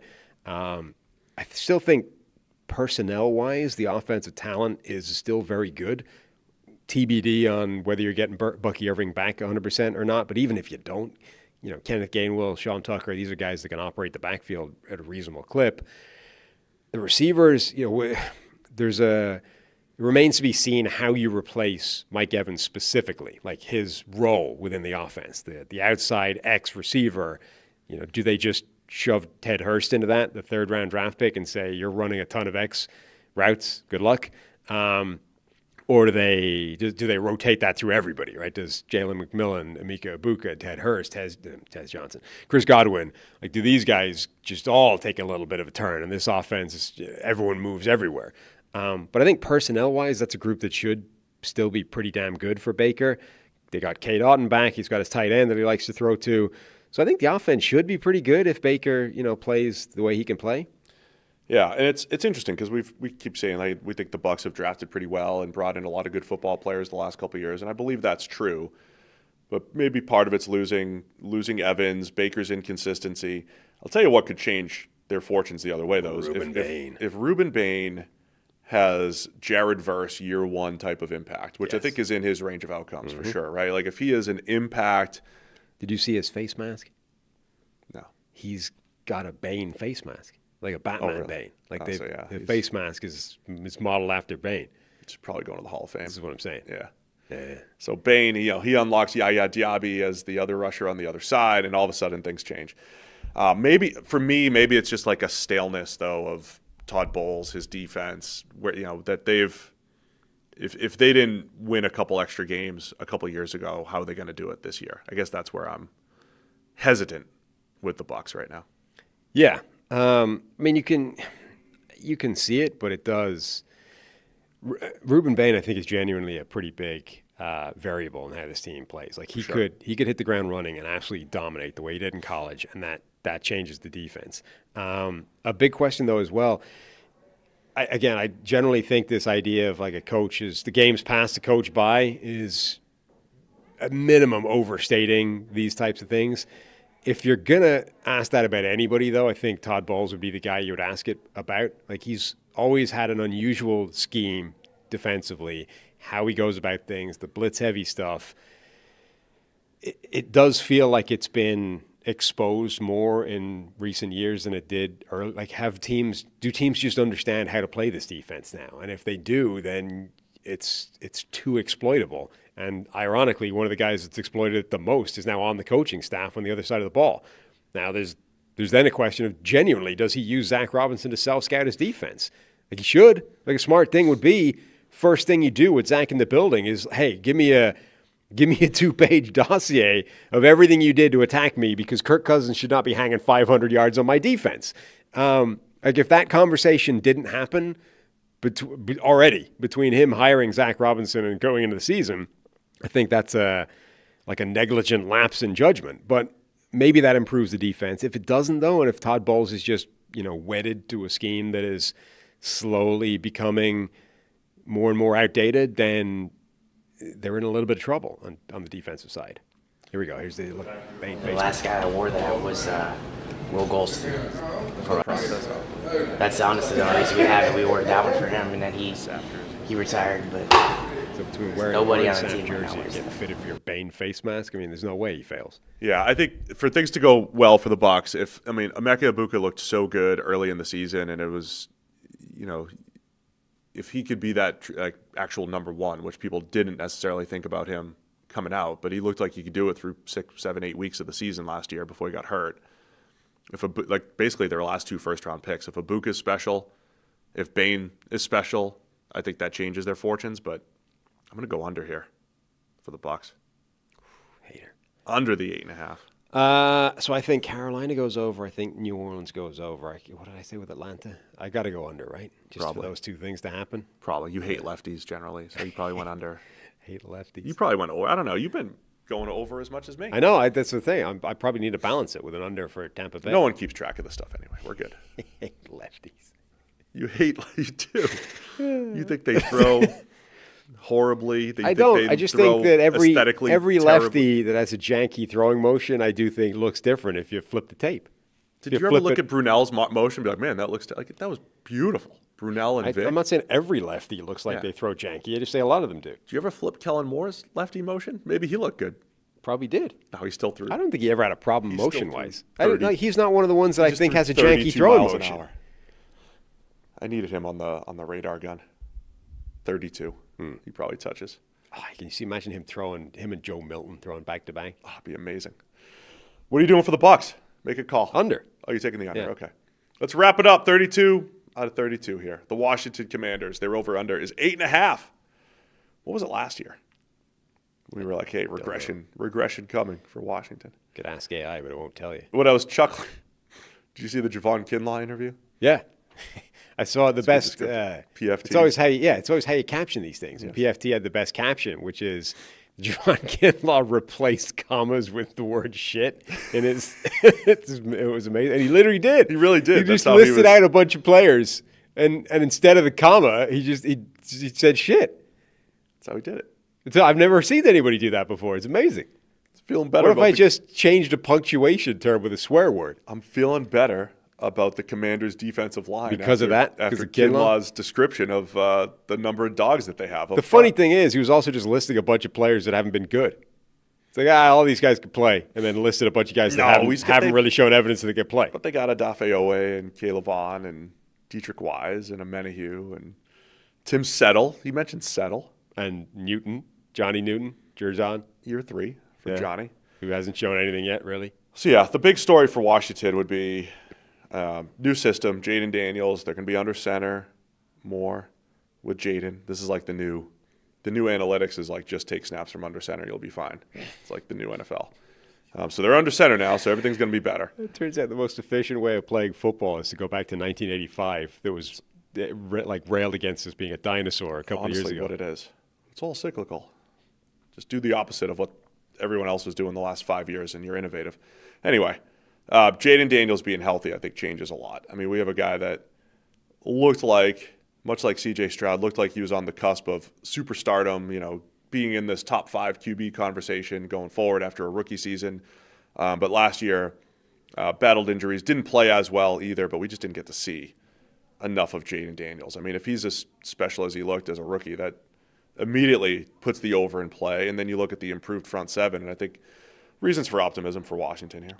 Yeah, I mean, there are reasons for optimism. They've added a lot of talent. They did a lot. The problem is, you looked at we had questions about the defensive talent going into last season, and even it was worse than even we thought it was going to be. And just the defense personnel-wise was just atrocious. Now, you've added players like Dorrance Armstrong was their best pass rusher last year. He might be the 4th best now, which would be good. But those are, it still needs, like Caleb Von Chason's coming off a career year. Having said that, it still wasn't that good. Charles Amenahue can make an impact. Adafe Owe, gets a ton of pressure. That should be a major upgrade. He's the most spectacular of upgrades they've had. But you'd look at it and say it still isn't like the best group, with the greatest of respect to Javon Kinlaw. You would look at it and say that still isn't. It might be the fourth best defensive line in the division. Oh, them and Dallas are close. I would say Dallas is significantly better than that. I wouldn't say. Well, it's between them and the Giants. I'm comparing. Dallas still had a lot of those guys last year, and they were getting beat up. Even when Quinnen was there, and Ezeraku was there. I like a lot of the Cowboys. I think Philadelphia's is easily better. I think Dallas is better. To me, is the Giants' D line is tricky because they're all edge rushers. Defensive tackles. Yeah, a lot of edge rush. I mean, I would say this is the fourth best defensive line still within the division. So as much as it's way better than it was a year ago, I'm still not sure it's good. I think they're solid up front. They're good enough at running back. They've got the wide receiver 2 question beyond McLaurin that a lot of other teams have. If Stephon Diggs is still sitting out there, and I think he makes a huge difference for a lot of teams. And the secondary might still be a mess. Yeah. No, I know. You're right. Questions in the secondary. I mean, yeah, again, not to make it all about the quarterback, but a huge thing does come down to, A, what version of Jaden Daniels you get, and B, can he keep himself healthy? This is now, you have to at least be concerned about that as a Washington fan. Your worst fears effectively were realized a year ago, which is Jaden Daniels does not protect himself when he runs and had an injury, and now has had an injury history off the back of that. It's can you protect him with the way you deploy him? Can you convince him to protect himself? Or is he now just going to be a guy who misses time each year? By the way, the under center thing, if that is happening more with the David Blau offense, which is supposed to be, I don't know exactly what it is, but Blau. Hot young mind, David Blau. But because, he's, Ben Johnson guy, it's going to be just like Ben Johnson. We don't know exactly what that's like. But when you're under center, you're not in the design run game as often. So theoretically protected. Yeah. A little bit more protected. We'll see. And I wonder, but you also want to, you want to tap into that design run game. I wonder how much pistol they deploy to try and, take advantage of both parts of that. Jaden Daniels' run threat, but also more under-centered looks. We talk about this so much on the show. It is one of the premier strategies in the NFL to put defenses in a bind is the running quarterback for the last decade. This is why it's tricky when you've got a guy who now has an injury history off the back of that. It's this is one of the things that makes him potentially so special, but do you now need to modify that? Because most quarterbacks aren't Josh Allen, right? So most quarterbacks that you're asking to do any kind of significant part of heavy lifting as a rusher, it's a risk. You're now exposing them to a massive amount of injury that they didn't have before. Most quarterbacks are not Josh Allen or Jalen Hurts. Most guys are going to miss time. And to reiterate, I think a lot of the injury issues with quarterbacks are playing style generated, but sometimes it's also body type. But it's not always. Anthony Richardson has a Josh Allen body type that gets injured a lot. Yeah. Josh Allen, for whatever reason, he played through injury last year, right? The injuries don't affect him to this point. Jalen Hurts seems to be able to take hits. Or in Russell Wilson's case for a while, he was very good at avoiding hits. Yes. And you have guys like Michael Vick, not good at avoiding hits. Big Ben was interesting. He took a lot of hits.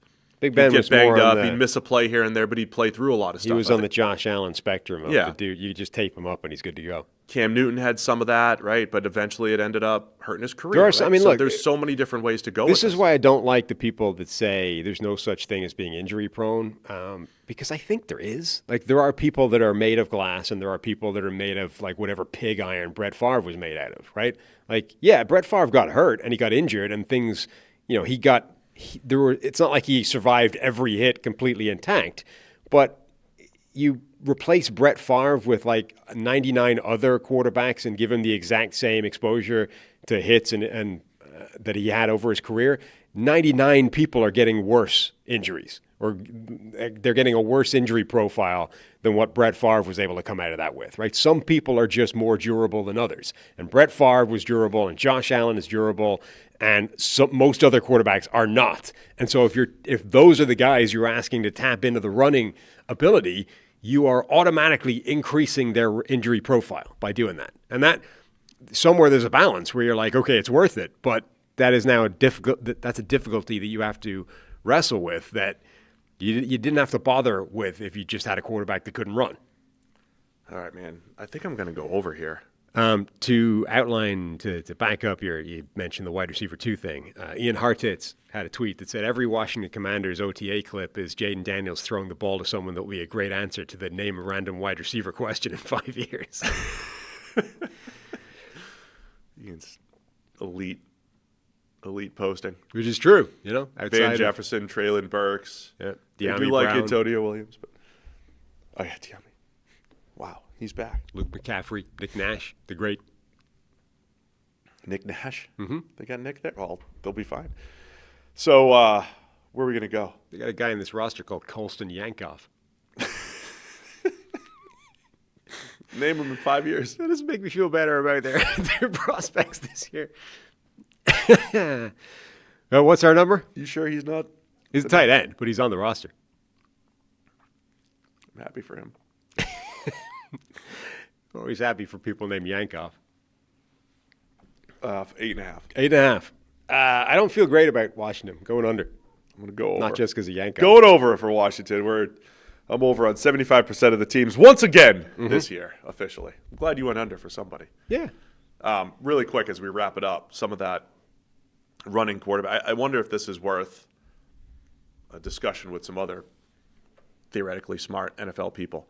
I really believe one of the stories of the next decade is how the best quarterbacks in the league who have far more of a running component to their game and how they progress in their 30s. Yeah. Mahomes, Allen, and Lamar, most notably. Age curves. And how that changes things. The last group of elite quarterbacks were, I don't want to say pocket first, but certainly Brady, Breeze, and Peyton Manning were all winning from the pocket only. Aaron Rodgers had some mobility to his game, but it was always secondary. Now, Mahomes, Allen, and Lamar, this isn't to say they can't win from the pocket. I feel like you have to preface things like 100 different ways before people are like, well, you're saying they can't do this? I'm not saying any of that. I'm saying what has made Lamar special, Allen special, and I would say to a point Mahomes special is the mobility. Mahomes less running ability, but his ability to run 1 mile an hour faster than whoever's chasing him has been special. How do they progress for the next 8 to 10 years? Do they have to change their game? Do they deal with injury issues? Is Allen really just a cyborg? Because he's different than Lamar and Mahomes because he takes on that contact and those hits. Yeah. Mahomes has started to do it a little bit as well. Yeah. I think Lamar overall has been good at not taking direct contact because he's so much faster and more agile than everybody. But either way, like when you rely on your legs that much, you lose a step. If you do get hurt, how much can you change your game? And will they change their game? Well, I think there's a couple of interesting things. There's, number one, is the next generation of quarterbacks going to age the same way the last generation of great ones did? Or did we just stumble into, these Tom Brady, Drew Brees, Aaron Rodgers, these are 3 of the top 10 quarterbacks to ever play the game, right? So are they also 3 of the top 10 freaky longevity athletes of the, in addition to being just best players, are they also freaky athletes, and that's part and parcel of the whole thing? And expecting everybody to age the way these guys did is just as absurd as expecting everybody to play at the level that they did. You know what I mean? Is the whole thing ridiculous? Or is that the product of modern medicine and nutrition and recovery and all those kinds of things?